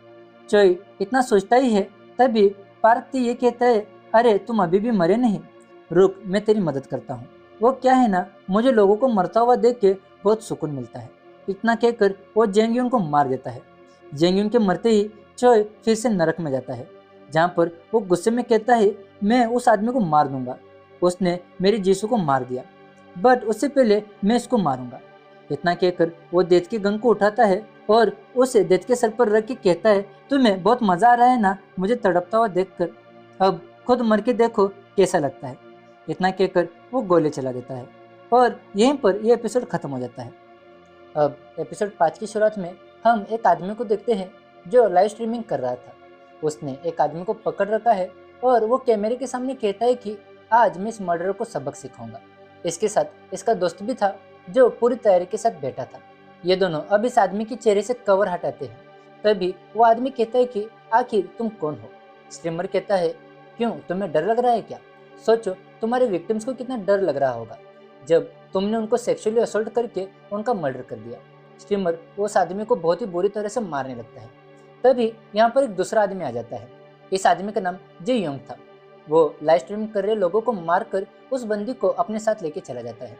रास्ते में वो आदमी जे योंग को थैंक यू कहता है और पूछता है कि आखिर तुम वहाँ पर क्या कर रहे थे। जे योंग अपनी कार के पीछे देख के कहता है कि मैं वहाँ पर कुछ चीज़ें लेने आया था। वो आदमी हंसते हुए कहता है कि आखिर तुम्हें पता भी है कि मैं कौन हूँ। जे योंग कहता है, हाँ मुझे पता है कि तुम कौन हो। वो आदमी कहता है कि तो फिर तुमने मुझे क्यों बचाया। जे योंग कुछ नहीं बोलता। ये देख के वो आदमी सोच में पड़ जाता है। वो आदमी गाड़ी से बाहर निकलने की कोशिश करता है। तभी जे योंग जोर जोर से हंसने लगता है। वो आदमी पूछता है कि आखिर तुम कौन हो। वो आदमी जे योंग को मारने की कोशिश करता है बट खुद ही बेहोश हो जाता है क्योंकि जे योंग ने उसे थोड़ी देर पहले पानी पीने को दिया था। होश आने पर वो आदमी देखता है कि उसके हाथ और पैर बंधे हुए थे। जे योंग ने उसे एक मिस्टीरियस जगह पर बंदी बनाकर रखा था। तभी जे योंग भी यहाँ पर आ जाता है। वो आदमी चिल्लाकर कहता है कि आखिर तुम ऐसा क्यों कर रहे हो, क्या तुम मुझसे किसी बात का बदला ले रहे हो। जे योंग कहता है, ऐसी कोई बात नहीं है, मैं तो बस लोगों को मारता हूँ और तुम्हें भी मैं मारने वाला हूँ। इसके बाद जे योंग एक चेनसो लेकर उस आदमी की बॉडी को काटना शुरू कर देता है। वो आदमी जोर जोर से चिल्लाने लगता है लेकिन जे योंग को कुछ नहीं होता और वो एक साइको की तरह जोर जोर से हंसने लगता है। इसके बाद हम चोय को देखते हैं जो जीसू को याद करके रो रहा था। वो मन ही मन ठान लेता है कि वो पार्क को मार देगा। फिर वो डेथ की तरफ देखता है और उसके पास जाकर उसी की बंदूक उस पर तान देता है। वो डेथ को गोली मार देता है और खुद को गोली मारने लगता है लेकिन गोली नहीं चलती। उसे समझ नहीं आता कि ये काम क्यों नहीं कर रही है। तभी उसे रियलाइज होता है कि डेथ उसके पीछे खड़ी है। वो देखता है कि डेथ के माथे पर से गोली का निशान भी हट गया है। वो पूछता है कि आखिर ये कैसे हुआ, क्या तुम मरकर वापस आ गई हो। डेथ कहती है, मैं कभी मर नहीं सकती। चोई उस लड़की से पूछता है कि ये सब तुम्हारे प्लान है ना। वो लड़की कुछ नहीं बोलती। तभी चोई रोते हुए कहता है कि तुम तो भगवान हो ना, तो फिर तुमने यीशु को कैसे मरने दिया। वो लड़की कहती है, मैं कोई भगवान नहीं हूँ, ये रूप तो मैंने तुमसे कम्युनिकेट करने के लिए लिया है। तभी वो यीशु के रूप में आ जाती है। ये देख के चोई इमोशनल हो जाता है। डेथ पूछती है कि क्या हुआ, यीशु को मारने का तुम्हें गिल्ट है क्या। वह कहती है कि मैंने कुछ नहीं किया, इस लड़की की किस्मत में उसी समय मरना लिखा हुआ था। चोई रोता हुआ कहता है कि तो क्या यीशु की किस्मत में पार के हाथों ही मरना लिखा था। डेथ कुछ नहीं बोलती और कहती है, अब हमें इस गेम का सेकंड पार्ट चालू कर देना चाहिए। डेथ उसे फिर से रिमाइंड करती है कि अगर तुम किसी की जान लेने की कोशिश करोगे तो मैं उस वक्त वहां पर आ जाऊंगी। चोई कहता है, तुम मुझे रोकने की कोशिश कर सकती हो। इसके बाद वो लड़की उसे फिर से गोली मार देती है। चोय फिर से अपनी नई जिंदगी में चला जाता है और हम देखते हैं कि वो इस बार जी यूं की बॉडी में आया है। चोय इधर उधर देख के समझने की कोशिश कर रहा था कि आखिर वो कहाँ पर है। वो जब हॉल में जाता है तब वहाँ पर बहुत ही अजीब अजीब सी पेंटिंग्स लगी हुई थी। तभी उसकी यादें उसे मिल जाती है और चोय को पता चलता है कि वो जिसकी बॉडी में है उसका नाम है जी यूं। जियोंग का जन्म एक मिडिल क्लास फैमिली में हुआ था, बट उसके पास एक स्पेशल गिफ्ट था। वो बहुत ही टैलेंटेड आर्टिस्ट था, लेकिन उसे उसके टैलेंट के लिए कभी रिकग्नाइजेशन नहीं मिला। एक दिन वो अकेला कहीं से वापस घर पर जा रहा था, तभी एक लड़की उसके सामने बिल्डिंग से कूद कर सुसाइड करती है। वो पास में जाकर उस लड़के को देखता है और उसे देखते ही उसके अंदर कुछ ट्रिगर होता है। उसे कुछ अजीब सा महसूस होता है और वो सेम वैसी पेंटिंग बनाता है जैसा उसने देखा था, और उस पेंटिंग की नीलामी भी बहुत ही अच्छी होती है, जिस वजह से वो अपने काम को लेकर और भी ज़्यादा पैशनेट हो जाता है। वो लोगों को किडनैप करके उन्हें अलग अलग तरह से मारता था और फिर उनकी पेंटिंग बनाता था। वो सारी पेंटिंग्स अच्छे दामों में बिक जाती थी। अब तक उसने 15 लोगों को मार दिया था, सिर्फ पेंटिंग बनाने के लिए। जीवन की यादें पाकर चोई को उल्टी आने लगती है। इसके बाद वो एक नोटबुक पर डॉल को देखता है। उसमें जीसू का नाम लिखा था। चोय मिरर की तरफ देखकर सोचता है कि मैं इस राक्षस का इस्तेमाल करके पार्क को मार दूंगा। फिर हम जेयूंग को उसी जगह पर देखते हैं जहाँ पर जीसू की डेथ हुई थी। वहाँ पर एक नाली में जेयूंग को जीसू का पेन भी मिलता है। वो उस रात को याद करता है जब एक्सीडेंट हुआ था। मरने से पहले उसने पार्क को अपने आदमी से बातें करते हुए सुना था। पार्क उसे कह रहा था कि वो इस एक्सीडेंट का इल्ज़ाम अपने ऊपर ले ले, क्योंकि ये बात अगर मेरे पिताजी को पता चल गई तो वो मुझे कंपनी से निकाल देंगे। पार्क ने अपने आदमी को लालच भी दिया था। पार्क ने कहा कि मैं तुम्हें किसी और कंपनी का सीईओ बना दूंगा। वो आदमी रेडी हो जाता है और कार के डैशकैम में लगे मेमोरी कार्ड को नाले में फेंक देता है। इसी वक्त पार्क ने जूसू की पेन को भी फेंक दिया था। ये बातें याद करके चोई को बहुत ज़्यादा गुस्सा आ जाता है। वो सीधा पार्क को मारने के लिए ताइकंग के ऑफिस में जाता है। तभी उसे पता चलता है कि पार्क अभी ऑफिस में नहीं है। ये सुनकर चोई वहाँ से जाने लगता है, लेकिन तभी उसे पता चलता है कि पार्क असल में ऑफिस में ही था। पार्क के पिताजी पार्क को एक सेमिनार अटेंड करने को कहते हैं। पार्क उस सेमिनार को अटेंड करने पहुंचता है जो साइको लोगों के ऊपर था। इस सेमिनार में यह भी बताया जाता है कि एक स्टडी के अकॉर्डिंग 1000 सक्सेसफुल अमेरिकन सीईओज में से 30% लोगों में साइकोपैथिक बिहेवियर नोटिस किया गया है। इसमें थोड़ा मजा आने के बाद ये लोग पार्क को भी टेस्ट करते हैं। इस सेमिनार में यह पता लगता है कि पार्क साइको नहीं है। इसके बाद हम चोई को देखते हैं जो टीवी में पार्क को ही देखता है। तभी अचानक उसके नाक में से खून आने लगता है और वो बेहोश हो जाता है। इसके बाद चोई एक डॉक्टर से मिलता है जो उसे बताता है कि उसे ब्रेन ट्यूमर है। यहाँ उसे पता चलता है कि उसके पास बस 1 महीना बचा है। ये सुनकर चोई हंसने लगता है और कहता है इतना समय तो मेरे लिए काफ़ी है। चोई जब डॉक्टर से मिलकर निकलता है तभी उसे उसके मैनेजर का कॉल आता है। उसकी मैनेजर उसे बताती है कि ताइकंग का सीईओ पार्क उसकी एक पेंटिंग खरीदना चाहता है। ये सुनकर चोई तुरंत गैलरी में पहुंचता है और उसके सामने पार्क खड़ा था जो एक लाल तस्वीर को देख रहा था। चोई जब पार्क से मिलता है तो पार्क उसे इस पेंटिंग का मतलब पूछता है। तभी चोई उसे कहता है कि मैंने इस पेंटिंग को 5 लोगों के रियल ब्लड से बनाया है। इस पेंटिंग में यह बताया गया है कि 5 लोगों की डेथ कैसे एक दूसरे से कनेक्टेड है। तभी पार्क उसे पूछता है कि तुम्हें क्या लगता है मैं इस पेंटिंग से इतना ज़्यादा अट्रैक्टेड क्यों हूँ। तभी चोई कहता है कि मैं भी, हम दोनों एक जैसे हो। पार्क उसे हैरानी से देखने लगता है। तभी चोई उसके पास आकर उसे कहता है कि मैं भी तुम्हारी तरह लोगों की जान लेता हूँ। पार्क चौंक जाता है। ये देख के चोई कहता है कि मैं तो बस मजाक कर रहा था। तभी चोई को पता चलता है कि इस पूरी गैलरी में इन दोनों के अलावा और कोई नहीं था। वो अपने पॉकेट में से एक चाकू निकालकर पार्क को मारने की सोच रहा था। तभी एक लड़की आकर पार्क को कहती कि आपको चेयरमैन बुला रहे हैं। पार्क वहां से जाने लगता है। तभी चोई उसे उसका एड्रेस पूछता है और कहता है कि ये पेंटिंग मैं वहां पर डिलीवर कर दूंगा। और इसके बाद वो पार्क को अपने स्टूडियो में आने का इनविटेशन देता है। वह कहता है कि मैं तुम्हारे लिए एक स्पेशल पेंटिंग बनाऊंगा। पार्क ये सुनकर मान जाता है। उसके जाने के बाद चोय मन में सोचता है कि पार्क तुम्हें बहुत ही पेनफुल डेथ देने वाला हूँ। गैलरी के बाद पार्क एक जगह जाता है जहाँ पर उसके भाई के लिए प्रोग्राम रखा था, जिसकी डेथ प्लेन क्रैश में हुई थी। यहाँ पर पार्क अपने बचपन की यादें याद करता है, जिसमें इसका बड़ा भाई इसे कहता है कि मैंने तुम्हें बचपन में देखा था कि कैसे नौकरानी के बच्चों को शांत करने के लिए तुमने उसे मारने की कोशिश की थी। उस समय बच्चा बच तो गया था, बट उसे सर्जरी की जरूरत पड़ी।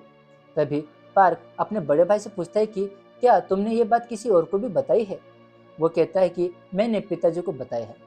चर्च से बाहर निकलने के बाद पार्क को उसके असिस्टेंट का कॉल आता है, जो उसे बताते हैं कि आज का सेमिनार चेयरमैन के ऑर्डर से ही ऑर्गेनाइज किया गया था।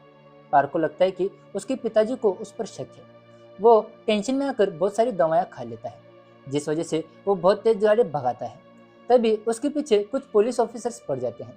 पार्क अपनी स्पीड को और बढ़ा लेता है, बट आगे रास्ता बंद होने की वजह से उसे रुकना पड़ता है। तभी एक पुलिस वाला उसके पास आकर उसकी आईडी मांगता है, बट उसके बिहेवियर को देख के पुलिस वाला समझ जाता है कि ड्राइवर ड्रग्स के नशे में है। वो पार्क को पुलिस स्टेशन चलने को कहता है। तभी पार्क सीधा कमिश्नर को एक कॉल लगा देता है। कमिश्नर अपने पुलिस वाले को कहकर पार्क को जाने को कहता है, बट पार्क अपनी इंसल्ट होने की वजह से उस पुलिस वाले को जोर से थप्पड़ मारता है। दूसरा पुलिस वाला भी नौकरी खोने के डर से कुछ नहीं करता। इसके बाद पार्क अपने घर पहुंचता है। तभी उसे गेट पर चोय मिलता है। पार्क उससे पूछता है कि आखिर तुम यहाँ पर क्या कर रहे हो। चोय बिना कुछ बोले उसकी महंगी कार पर अपने शूज को रख के उसे पूछने लगता है। ये देखकर पार्क को गुस्सा आ जाता है। वो चोय को जोर से एक पंच मारता है और कहता है, तुम्हें पता है ना यहाँ पर कोई कैमराज नहीं लगे हैं। चोय कहता है, हाँ मुझे भी पता है। तभी वो भी पार्क को मारने लगता है। दोनों एक दूसरे को मारने लगते हैं। तभी पार्क अपनी गाड़ी से बंदूक निकालकर चोय के ऊपर चला देता है। चोय को कुछ नहीं होता क्योंकि उसने पहले से बुलेट प्रूफ जैकेट पहना हुआ था। इसके बाद वो पार्क की गन को लेकर कहता है, तुम्हारे लिए तो मैंने बहुत ही स्पेशल प्लान्स बनाए हैं। वो पार्क को अपने स्टूडियो में लेकर आता है और उसे कहता है कि मैंने यहाँ पर 15 लोगों की जान दी है और अब तुम्हें भी मैं मारने वाला हूँ।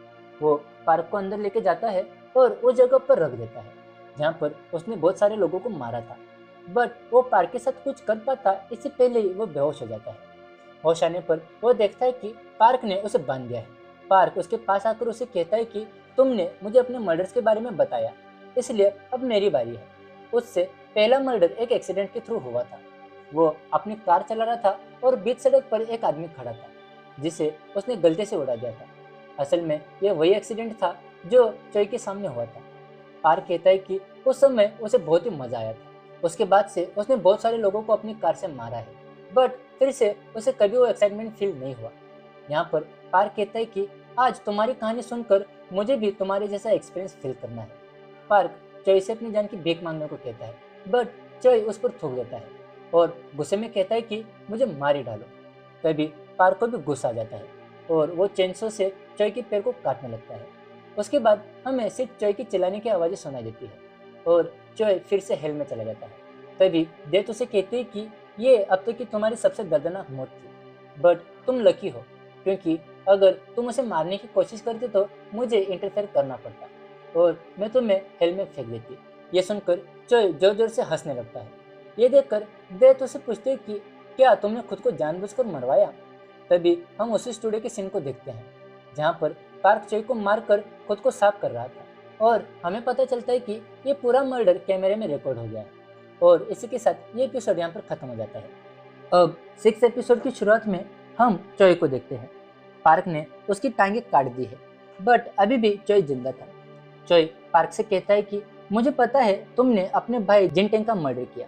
तभी पार्क हैरानी से पूछता है कि आखिर तुम्हें ये कैसे पता। चोय कहता है क्योंकि एक टाइम पर मैं तुम्हारा भाई था। पार्क को ये समझ नहीं आता और वो जोर जोर से हंसने लगता है। उस समय वो कैमरे के सामने देखता है उसने जानबूझकर जिनटेंग का नाम लिया था ताकि पार्क का कन्फेशन कैमरे में रिकॉर्ड हो जाए। इसके बाद हम हेल को देखते हैं जिसमें डेथ को समझ आ गया था कि चोय ने जानबूझकर खुद को मरवाया है। चोय डेथ से कहता है कि मैं तुम्हारे रूल्स को फॉलो करके तुमसे जीत के दिखाऊंगा। ये सुनकर डेथ कहती है कि तुम ये कब समझोगे कि डेथ प्लान के हिसाब से नहीं चलती।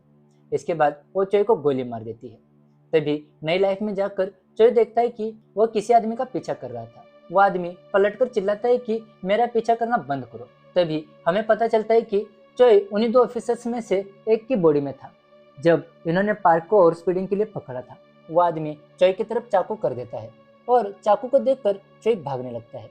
ये देख के वो आदमी भी चोय के पीछे भागने लगता है। तभी उस पुलिस वाले का पार्टनर आकर उस आदमी को रोक लेता है। उस ऑफिसर का नाम जी हुन था। वो चोय से पूछता है कि तुम आखिर भाग क्यों रहे थे। वो चोय पर चिल्लाता भी है और कहता है कि ये मैं नहीं कह रहा हूँ कि खुद को सेक्रीफाइस कर दो, बट एटलीस्ट पुलिस वाले की ड्यूटी को तो ढंग से निभाओ। तभी वो जेम आ जाता है और चोय को उस पुलिस वाले की यादें मिल जाती है और उसे पता चलता है कि अभी उसका नाम जी ह्यूंग है। इसके पिताजी भी एक पुलिस ऑफिसर थे जिनकी डेथ ड्यूटी के वक्त हुई थी। वो हमेशा से ही अपने पिताजी की तरह पुलिस वाला ही बनना चाहता था, बट उसके एग्जाम क्लियर करते वक्त उसकी माँ बीमार पड़ गई। तभी उसकी माँ उसे कहती है कि बेटा, तुम भी अपने पिताजी की तरह मुझे छोड़ के चले जाओगे। तभी जेयोंग अपनी माँ से वादा करता है कि चाहे सिचुएशन कैसी भी हो, मैं सबसे पहले खुद को बचाऊंगा। उसके प्रॉमिस की वजह से बाकी सभी पुलिस ऑफिसर्स उसे डरपोक समझते थे। जेयोंग की मॉम की कुछ ही समय पहले मौत हो गई थी। उसके बाद से वो पूरी तरह से अकेला हो गया था। जेयोंग की बॉडी में चोई उस एक्सीडेंट को भी देखता है जब उसका सामना पार्क से हुआ था।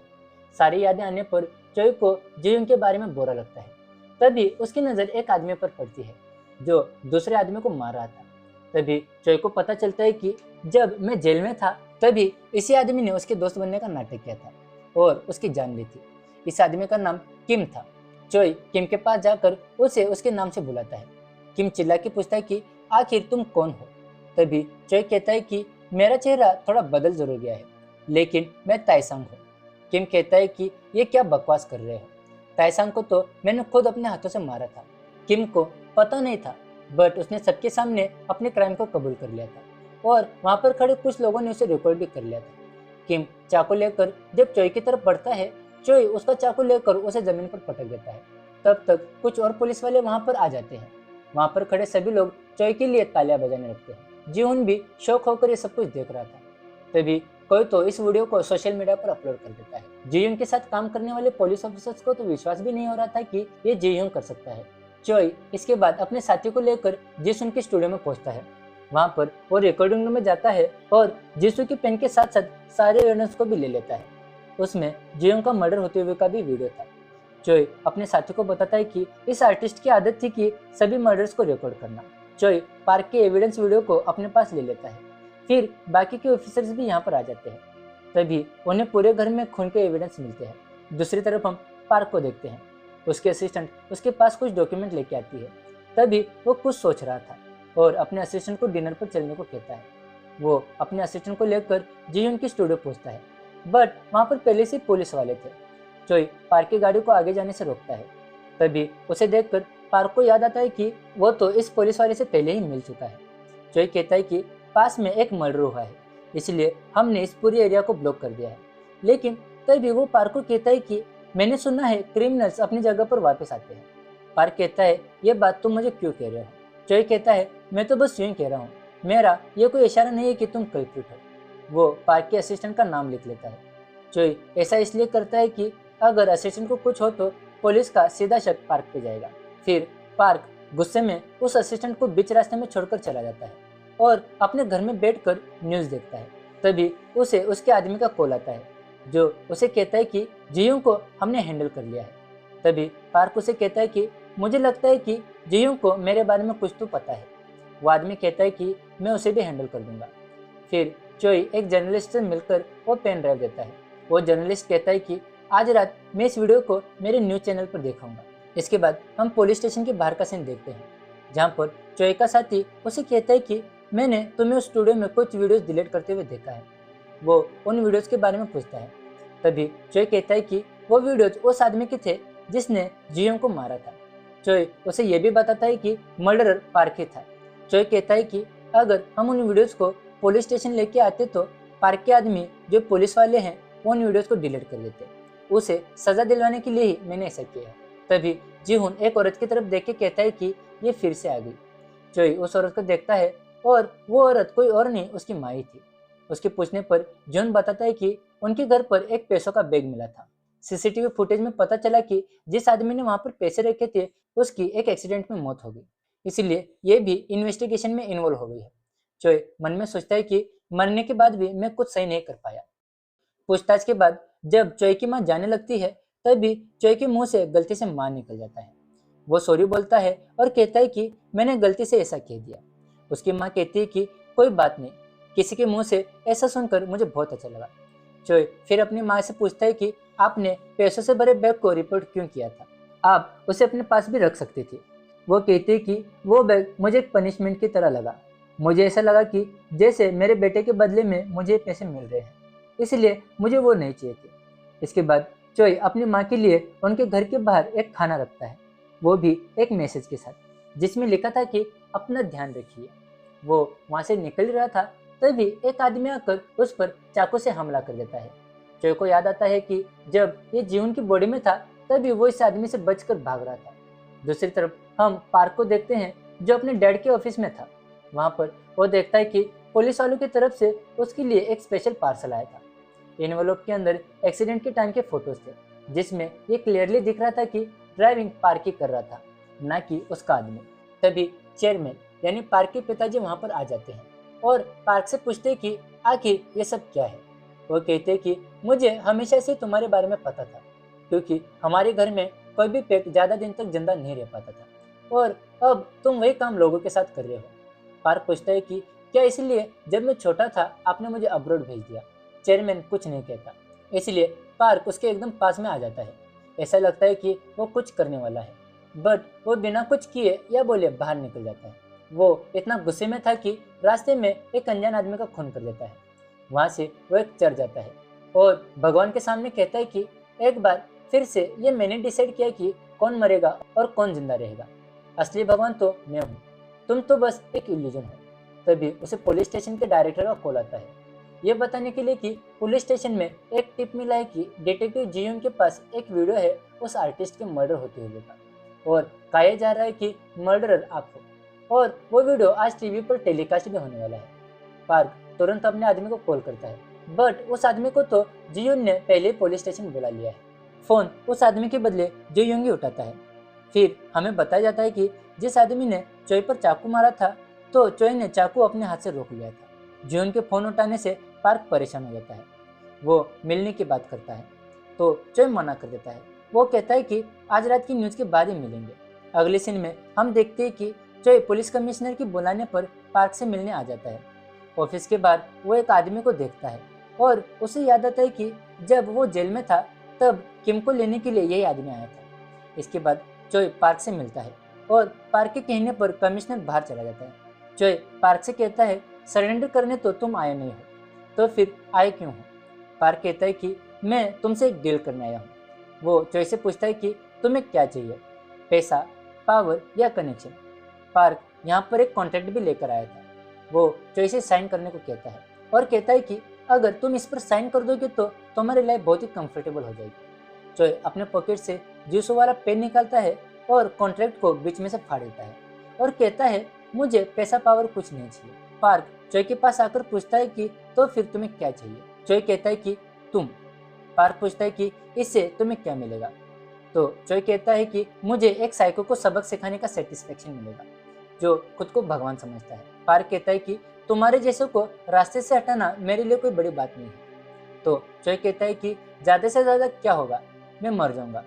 फिर वो वहां से बाहर निकल जाता है। चोय के जाने के बाद बाहर खड़ा आदमी अंदर आता है और पार्क से कहता है कि मैं डिटेक्टिव ली से कहूंगा इसे हैंडल करने के लिए। इसके बाद चोय अपने साथी के साथ न्यूज देख रहा था, क्योंकि उस पर पार्क का वीडियो दिखाया जाने वाला था। बट तभी न्यूज यह आती है कि पार्क खुद को सरेंडर कर रहा है खूनी आर्टिस्ट के लिए। पार्क सबके सामने कन्फेशन कर देता है कि मैंने ही उस दरिंदे आर्टिस्ट को मारा है, क्योंकि वो एक सीरियल किलर था जिसने 15 लोगों का मर्डर किया था। कुछ दिनों पहले उसने मुझे भी किडनैप किया था। मेरे पास सिर्फ दो ही ऑप्शन था, या तो उसके हाथों मर जाऊं या फिर उसे ही मार दूं। उस समय मुझे यह भी फील हुआ कि ये मेरी रिस्पॉन्सिबिलिटी है कि मैं उसके मर्डर्स को रोकूं। एक रिपोर्टर पार्क से उस आर्टिस्ट की बॉडी के बारे में पूछता है। वो कहता है कि मैं खुद ही कंफ्यूज हूँ कि अभी तक पुलिस वालों को उसकी बॉडी क्यों नहीं मिली। न्यूज में भी चोय का वीडियो प्ले किया जाता है, बट उसमें सिर्फ वही पार्ट दिखाया जाता है जब पार्क को किडनैप करके उसे कमरे में लाया गया था। चोय इस न्यूज से बहुत ही ज्यादा डिसअपॉइंट हो जाता है। पार्क फिर अपनी कंपनी के पीआर की मदद से अपने सपोर्ट के लिए हर जगह प्रोटेस्ट करवाता है। वो अपनी खुद की एक हीरो वाली इमेज बनवा लेता है। दूसरी तरफ चोय के ऊपर पार्क के अगेंस्ट एविडेंस फैब्रिकेट करने का इल्जाम लग जाता है। उसकी आवाज उठाने पर उसे नौकरी से निकालने की भी धमकी दी जाती है। फिर लास्ट में एविडेंस की कमी की वजह से पार्क को रिलीज कर दिया जाता है। पुलिस स्टेशन से बाहर निकलते वक्त पार्क चोय से कहता है कहानी अभी खत्म नहीं हुई है, इसकी एंडिंग मैं डिसाइड करूंगा। बाद में हम देखते हैं कि चोय के साथ काम करने वाले दो डिटेक्टिव्स उसे किडनैप करके कार में डाल देते हैं। एक आदमी पार्क को कॉल करके बताता है कि उस वीडियो की एक भी कॉपी जीयून के घर से नहीं मिली। तभी पार्क उस आदमी को कहता है कि तुम उसे जिंदा रखो, मैं खुद आकर उसे हैंडल करूंगा। पार्क उस समय अपने प्राइवेट प्लेन में से यूएस जा रहा था। तभी प्लेन अचानक हिलने लगता है और पार्क की नींद खुल जाती है। वो चेक करने जाता है, तभी बाहर एक अनाउंसमेंट होता है कि मुझे पता है तुमने सिर्फ जे ह्यून के अलावा भी बहुत सारे लोगों को मारा है। फिर उन सारे लोगों का नाम जिन्हें पार्क ने मारा था स्क्रीन पर डिस्प्ले होने लगता है। पार्क भागकर पायलट्स के पास जाता है तो वो देखता है कि वहां पर कोई भी नहीं है। प्लेन ऑटो पायलट मोड में चल रहा था। उसे समझ नहीं आ रहा था कि आखिर ये सब हो क्या रहा है। तभी उस प्लेन में फिर से अनाउंसमेंट होती है कि तुमने अपने भाई जी टैंग को मारकर उसे एक एक्सीडेंट की तरह दिखा दिया। तुमने सोंग जे सुक को 3 मिलियन का ऑफर दिया था बिना पैराशूट के जंप करने का। तभी एक और अनाउंसमेंट होती है कि यह प्लेन 30 सेकंड में क्रैश होने वाला है, लेकिन मैं तुम्हें एक चांस देना चाहता हूँ। अगर तुम जिंदा रहना चाहते हो तो पैराशूट लेके इस प्लेन से जल्दी कूद जाओ। तभी पार्क प्लेन के ब्लास्ट होने से पहले पैराशूट लेके कूद जाता है। पैराशूट की हेल्प से वो एक सुनसान रास्ते पर लैंड करता है। तभी दूसरी तरफ से तेज रफ्तार में आ रही कार उसे टक्कर मारती है। पार्क देखता है कि उस कार में से चोई चलता हुआ उसके पास आ रहा है। पार्क उसे देखते ही शॉक हो जाता है और पूछता है कि तुम यहाँ क्या कर रहे हो। फिर हमें हफ्ते पहले का सीन दिखाया जाता है जब पार्क ने खुद को सरेंडर किया था। एक्चुअली चोई यही सब एक्सपेक्ट कर रहा था। फिर उसने अपनी सारी पिछली लाइफ्स की मेमोरीज को यूज करके एक प्लान बनाया था। जीहू की मेमोरी से उसे उस हार्ड ड्राइव के बारे में पता चला था जिसमें पार्क के सारे कारनामों का एविडेंस था। जिनटेंग की मेमोरी से उसे पता चला कि पार्क अपनी एंजाइटी की दवा अपने पेन में रखता है, तो उसने उन दवाओं को नींद की गोली से बदल दिया। अपने पार्टनर की मदद से ही वो उन डिटेक्टिव से बच पाया था। जीहू की एबिलिटी से उसने प्लेन में बॉम्ब इंस्टॉल किया था और प्लेन स्टार्ट भी किया था। सोंग की मेमोरी यूज करके उसने सही समय पर प्लेन से जंप किया। चोई ने पार्क से रिलेटेड सारे एविडेंस और वीडियोज मीडिया में दे दिए थे और न्यूज में वही वीडियोज प्ले भी हो रहे थे, जिससे सभी को पता चल गया था कि पार्क ने अपने भाई के अलावा भी बहुत सारे मर्डर्स किए हैं। चोई अब पार्क से कहता है कि एंडिंग डिसाइड करने वाले सिर्फ तुम नहीं हो, और वैसे भी सारी अच्छी स्टोरीज में भी ट्विस्ट होते हैं। चोई पार्क को भी वैसे ही मारने लगता है जैसा पार्क ने जिनवो को मारा था और चिल्ला के कहता है तुमने जीसू को मार डाला। चोई पार्क को मारकर हिल जाने के लिए रेडी था। तभी डेथ उसे रोकने के लिए वहां पर आ जाती है, बट उससे पहले चोई की पॉकेट में से जीसू का पेन नीचे गिरता है। उसे देखकर चोई रुक जाता है और उसे जीसू की याद आने लगती है, जो हमेशा से ही उसके लिए हैप्पी एंडिंग चाहती थी। तभी चोई के मन से पार्क को मारने वाली बात हट जाती है, इसीलिए डेथ भी वहां से गायब हो जाती है। इसके बाद चोई पार्क को वैसी हालत में छोड़कर जाने लगता है, बट पार्क पीछे से उसे मारने के लिए दौड़ता है, बट जोर की हवा चलने की वजह से पार्क पैराशूट के साथ उड़ जाता है और पीछे आ रहे ट्रक से टकरा जाता है। और इसी के साथ ये एपिसोड यहाँ पर खत्म हो जाता है। अब एपिसोड 7 की शुरुआत में हम जियोंग को यानी चोई को देखते हैं, जो एक आदमी से जेल में मिलने आया था। यह आदमी पार्क का ही असिस्टेंट था जिसने पार्क का एक्सीडेंट केस अपने सर पर लिया था। जियोंग को देखते ही वो आदमी पूछता है कि तुम कौन हो। चोई अपना पुलिस वाला आईडी दिखाकर कहता है कि मुझे पता है तुम्हारे साथ गलत हुआ है। वो आदमी दुखी होकर कहता है कि अब एक्सीडेंट करके कोई फायदा नहीं है, कोई भी मेरी बात पर भरोसा नहीं करता। चोई कहता है मुझे पता है तुम पार्क की सजा काट रहे हो। चोई डैश कैम का मेमोरी कार्ड दिखाकर उसे कहता है कि तुमने इसे नाली में फेंक दिया था, बस यही है जो तुम्हें बेगुनाह साबित कर सकता है। यह आदमी खुशी के मारे रोने लगता है क्योंकि अब उसे ऐसा लग रहा था कि वो बच जाएगा, बट चोई उस मेमोरी कार्ड को तोड़ देता है। वो आदमी शौक हो जाता है और कहता है कि आखिर ये तुमने क्यों किया।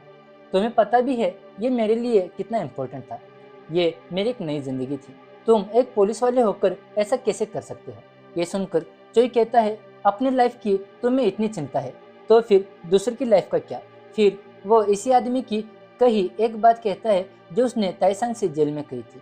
इस आदमी को भी याद आ जाता है और ये कंफ्यूज हो जाता है कि इस पुलिस वाले को ये बात कैसे पता चली।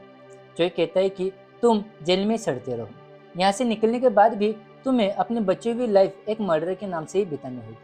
इसके बाद हम देखते हैं कि पूरे देश में ये बात कंफर्म कर दी गई है कि पार्क के रिलेटेड जो वीडियो थे उसमें जो भी था सब सही था। इसीलिए पार्क के खिलाफ अरेस्ट वारंट जारी कर दिया जाता है और उन ऑफिसर्स को भी अरेस्ट कर दिया जाता है जो पार्क की मदद करते थे।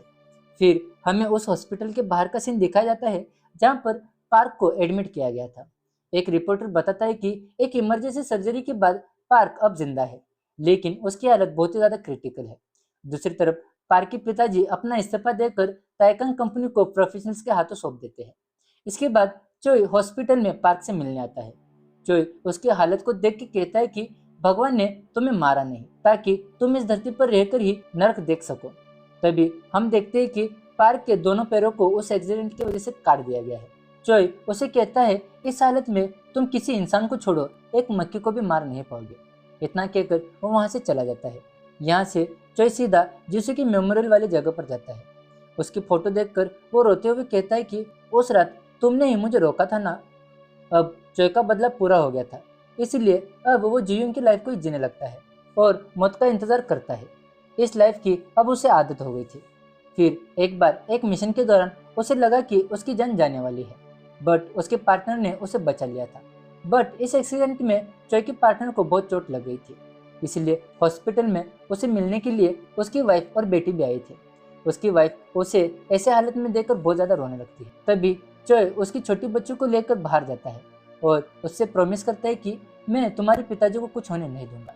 अपने पार्टनर की फैमिली को देख के चोई सोचता है कि अगर मैं उस दिन मरा नहीं होता तो मेरी भी एक ऐसी फैमिली होती। फिर अगले दिन हम देखते हैं कि चोई और उसका पार्टनर एक क्रिमिनल का पीछा कर रहे थे और पीछा करते करते ये दोनों एक टेरेस पर पहुंच गए थे। उस क्रिमिनल को लगता है कि अब वो पकड़ा गया। तभी वो अपने बैग में से एक गन निकालता है और चोई के कंधे पर मारता है और चोई के पार्टनर के पेट पे भी मारता है। तभी चोई को उस छोटी बच्ची से किया हुआ प्रॉमिस याद आ जाता है। वो सोचता है कि मैं जीसू को तो नहीं बचा पाया, बट मेरे पार्टनर को जरूर बचाऊंगा। इसलिए वो उस क्रिमिनल की शूट करने से पहले ही भागता हुआ उसके पास जाता है और उसे नीचे गिराने की कोशिश करता है। वो क्रिमिनल उसे बहुत सारी गोलियां मारता है, बट चोई उसे नीचे गिराने में कामयाब हो जाता है। बिल्डिंग से नीचे गिरने पर क्रिमिनल तो बच जाता है, बट चोई की मौत हो जाती है। अब चोई के पास 3 और जिंदगियां बची थी। डेथ के पास जब उसकी आंखें खुलती है तब डेथ उसे कहती है मैंने तुम्हें पहले ही वार्निंग दी थी कि तुम खुद को नहीं मार सकते। चोई कहता है मुझे ऐसा करना पड़ा मेरे पार्टनर को बचाने के लिए, मैंने किसी और के लिए अपनी लाइफ को सेक्रीफाइस किया। तभी डेथ हंसते हुए कहती है कि अभी के लिए तुम जाओ। फिर उसे फिर से गोली मार देती है। आँख खुलने पर चोई देखता है कि वो प्लेटफॉर्म पर सोया हुआ था। उसे पता चलता है कि वो एक बेघर आदमी है। वो सोचता है कि अच्छा इसलिए डेथ हंस रही थी। चोई मन में सोचता है कि मैंने अब तक इतना झेला है, उसके आगे ये लाइफ तो कुछ भी नहीं है। वो अपने पास रखे पैसे जो लोगों ने उसे भीख दी थी उसे उठाकर जाने लगता है। तभी टीवी पर वो जी ह्यूंग के मरने की न्यूज़ को देखता है। इस न्यूज़ में उसके अचीवमेंट के बारे में भी बताया जा रहा था। चोई मन में सोचता है कि मुझे खुद के फ्यूनरल में जाना चाहिए। दूसरी तरफ हम पार्क को देखते हैं जो जी ह्यूंग के मरने की खबर को देखकर हंस रहा था। जिस हॉस्पिटल में पार्क था उसी हॉस्पिटल में जियोंग का फ्यूनरल भी रखा गया था, जिसके लिए चोई भी वहां पर पहुंचता है।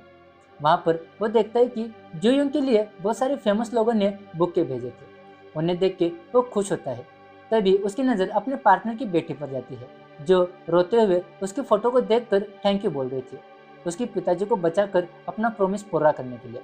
चोई जब वहां से निकलता है तब वो देखता है कि खुद प्राइम मिनिस्टर इस फ्यूनरल को अटेंड करने के लिए आए थे।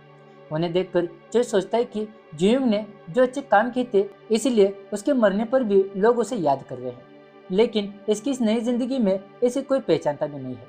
तभी वो अपने पार्टनर को देखता है जो कोने में जाकर रो रहा था और कह रहा था कि ये सब मेरी गलती है। चोई उसके पास जाकर कहता है कि नहीं, इसमें तुम्हारी कोई गलती नहीं है, इसीलिए खुद को ब्लेम करना बंद करो। मुझे पूरा विश्वास है कि ऑफिसर जियोंग बहुत खुश होंगे तुम्हें उस समय बचाकर। बट उसके पार्टनर को गुस्सा आ जाता है और वो चोई से पूछता है कि आखिर तुम हो कौन, तुम किस अधिकार से मुझसे ऐसे बातें कर रहे हो। चोई कुछ बोल ही नहीं पा रहा था।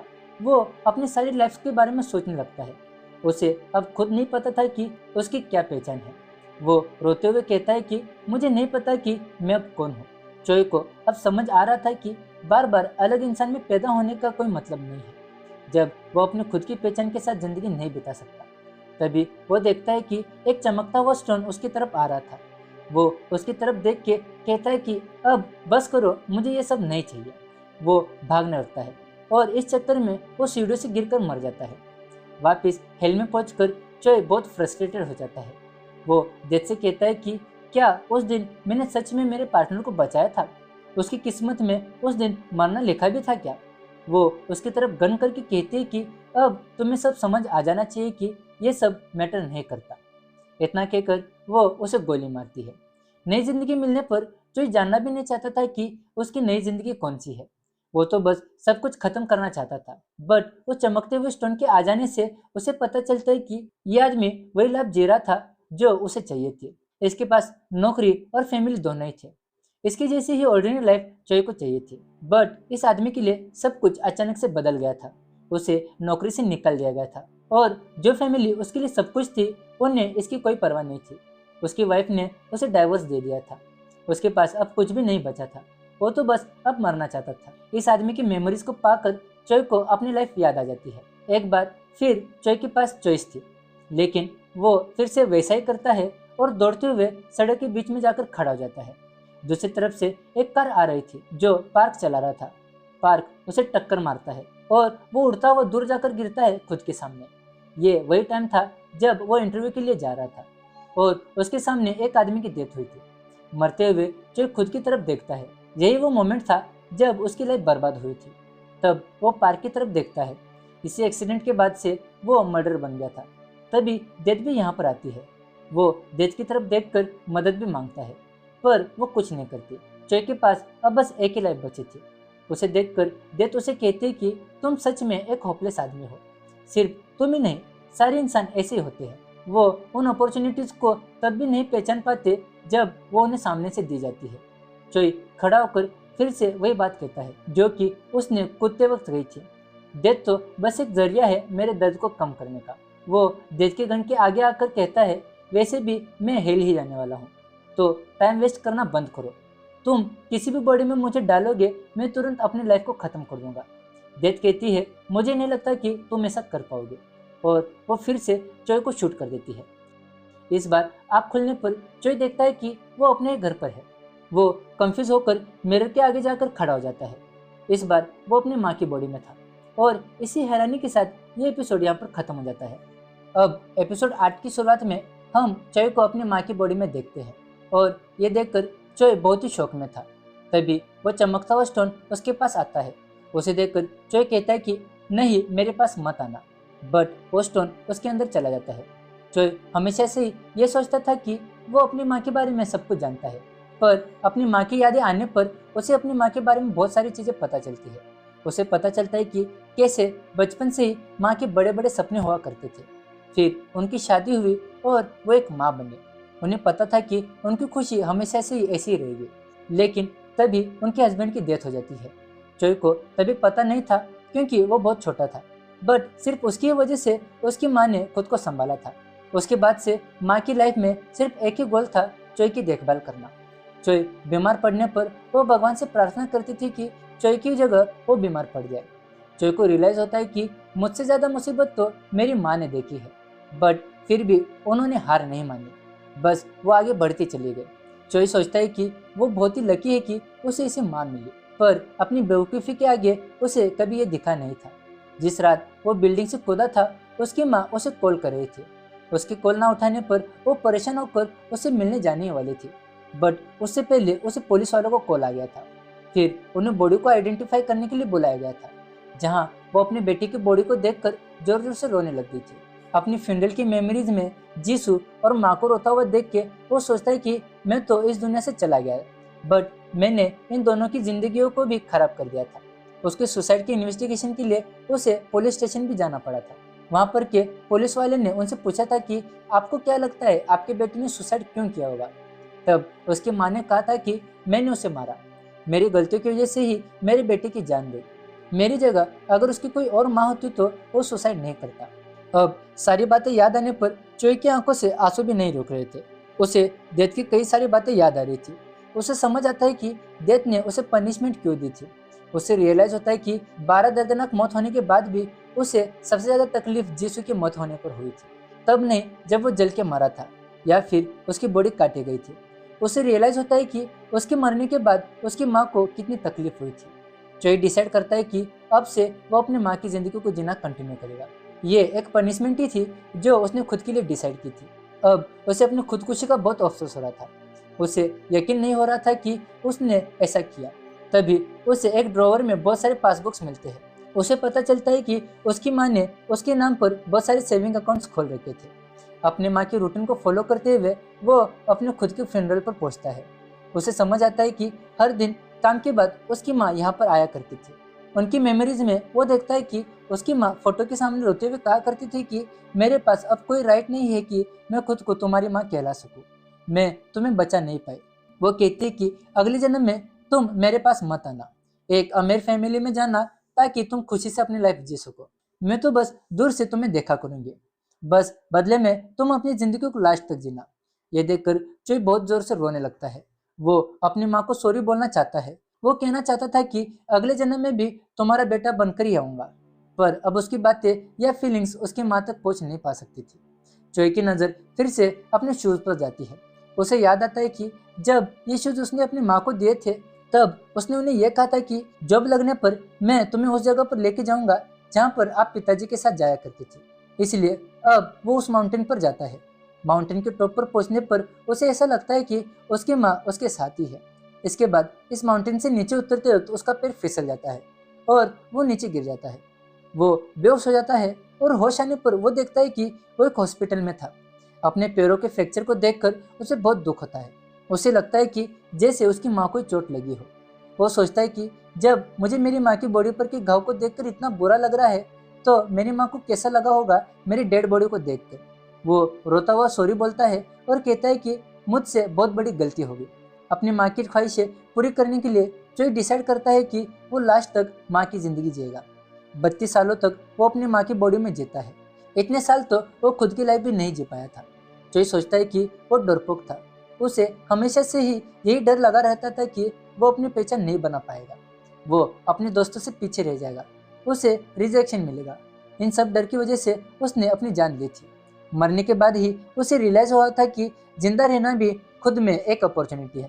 उसे पता चलता है कि जिस दर्द की वजह से उसने अपनी जान ली थी वो तो बस उसकी लाइफ का एक छोटा सा हिस्सा था। जिंदगी ऐसे दिनों से तो बनती है, कुछ अच्छे दिन होते हैं तो कुछ बुरे दिन। फील होना मैटर नहीं करता, सिर्फ चलते रहना मैटर करता है। अपनी माँ की बॉडी में आकर चोई को ये सब बातें याद आती है। ये बातें सोचते हुए वो अपनी आखिरी सांस लेता है। मरने के बाद लास्ट बार चोई डेथ के सामने आता है। वो कहता है कि मैंने कभी सोचा नहीं था कि मैं ये सब कहूँगा, मैंने तुम्हें बहुत मिस किया। डेथ कहती है कि मुझे समय का इतना पता नहीं चलता, पर मुझे ये तो लग रहा था कि पहले से थोड़ा ज़्यादा टाइम लग रहा है। चोई कहता है कि मेरे लिए तो बहुत ही लंबा समय था। चोई फिर अपने पैरों पर गिर जाता है और रोता हुआ डेथ से कहता है कि बस एक बार और मुझे मार दो, मैं बस अब एक बार और खुद की लाइफ को जीना चाहता हूँ। डेथ पूछती है कि क्यों? चोई कहता है कि मैं एक आखिरी बार मेरी माँ को गले लगाना चाहता हूँ। ये बोलते हुए चोई बहुत जोर जोर से रोने लगता है। डेथ कहती है तुम जीत चुके हो, तुमने मौत को अवॉइड करके सर्वाइव किया है, मेरी पनिशमेंट अब पूरी हुई, अब भगवान ही तुम्हें देखेंगे। चोई बिना कुछ बोले बस रो ही जा रहा था। डेथ फिर ये गोली निकाल कर चोई से कहती है कि भगवान के फैसले से पहले मैं तुम्हें एक बुलेट दूंगी। वो उस गोली को गन में डालकर घुमा देती है। वो कहती है कि अगर अगर ये फायर हुई तो तुम्हें एक और चांस मिलेगा, वरना तुम भगवान के ही भरोसे रहोगे। चोई डरता हुआ बंदूक लेता है और गोली चलाता है। इसके बाद चोई उस टाइम में पहुंच जाता है जब वो सुसाइड करने वाला था। उसके मोबाइल पर उसकी माँ का कॉल आ रहा था और वो आखिरकार उसकी मॉम का कॉल रिसीव करता है। और इसी के साथ ये एपिसोड और ये पूरी सीरीज खत्म हो जाती है। तो दोस्तों ये थी डेथ गेम सीरीज। आपको ये सीरीज और मेरी वीडियो कैसी लगी आप जल्दी से कमेंट करके बताइए। मिलते हैं आप सभी से फिर से अगले वीडियो में, तब तक के लिए देखते रहिए सिनेमा पंथी।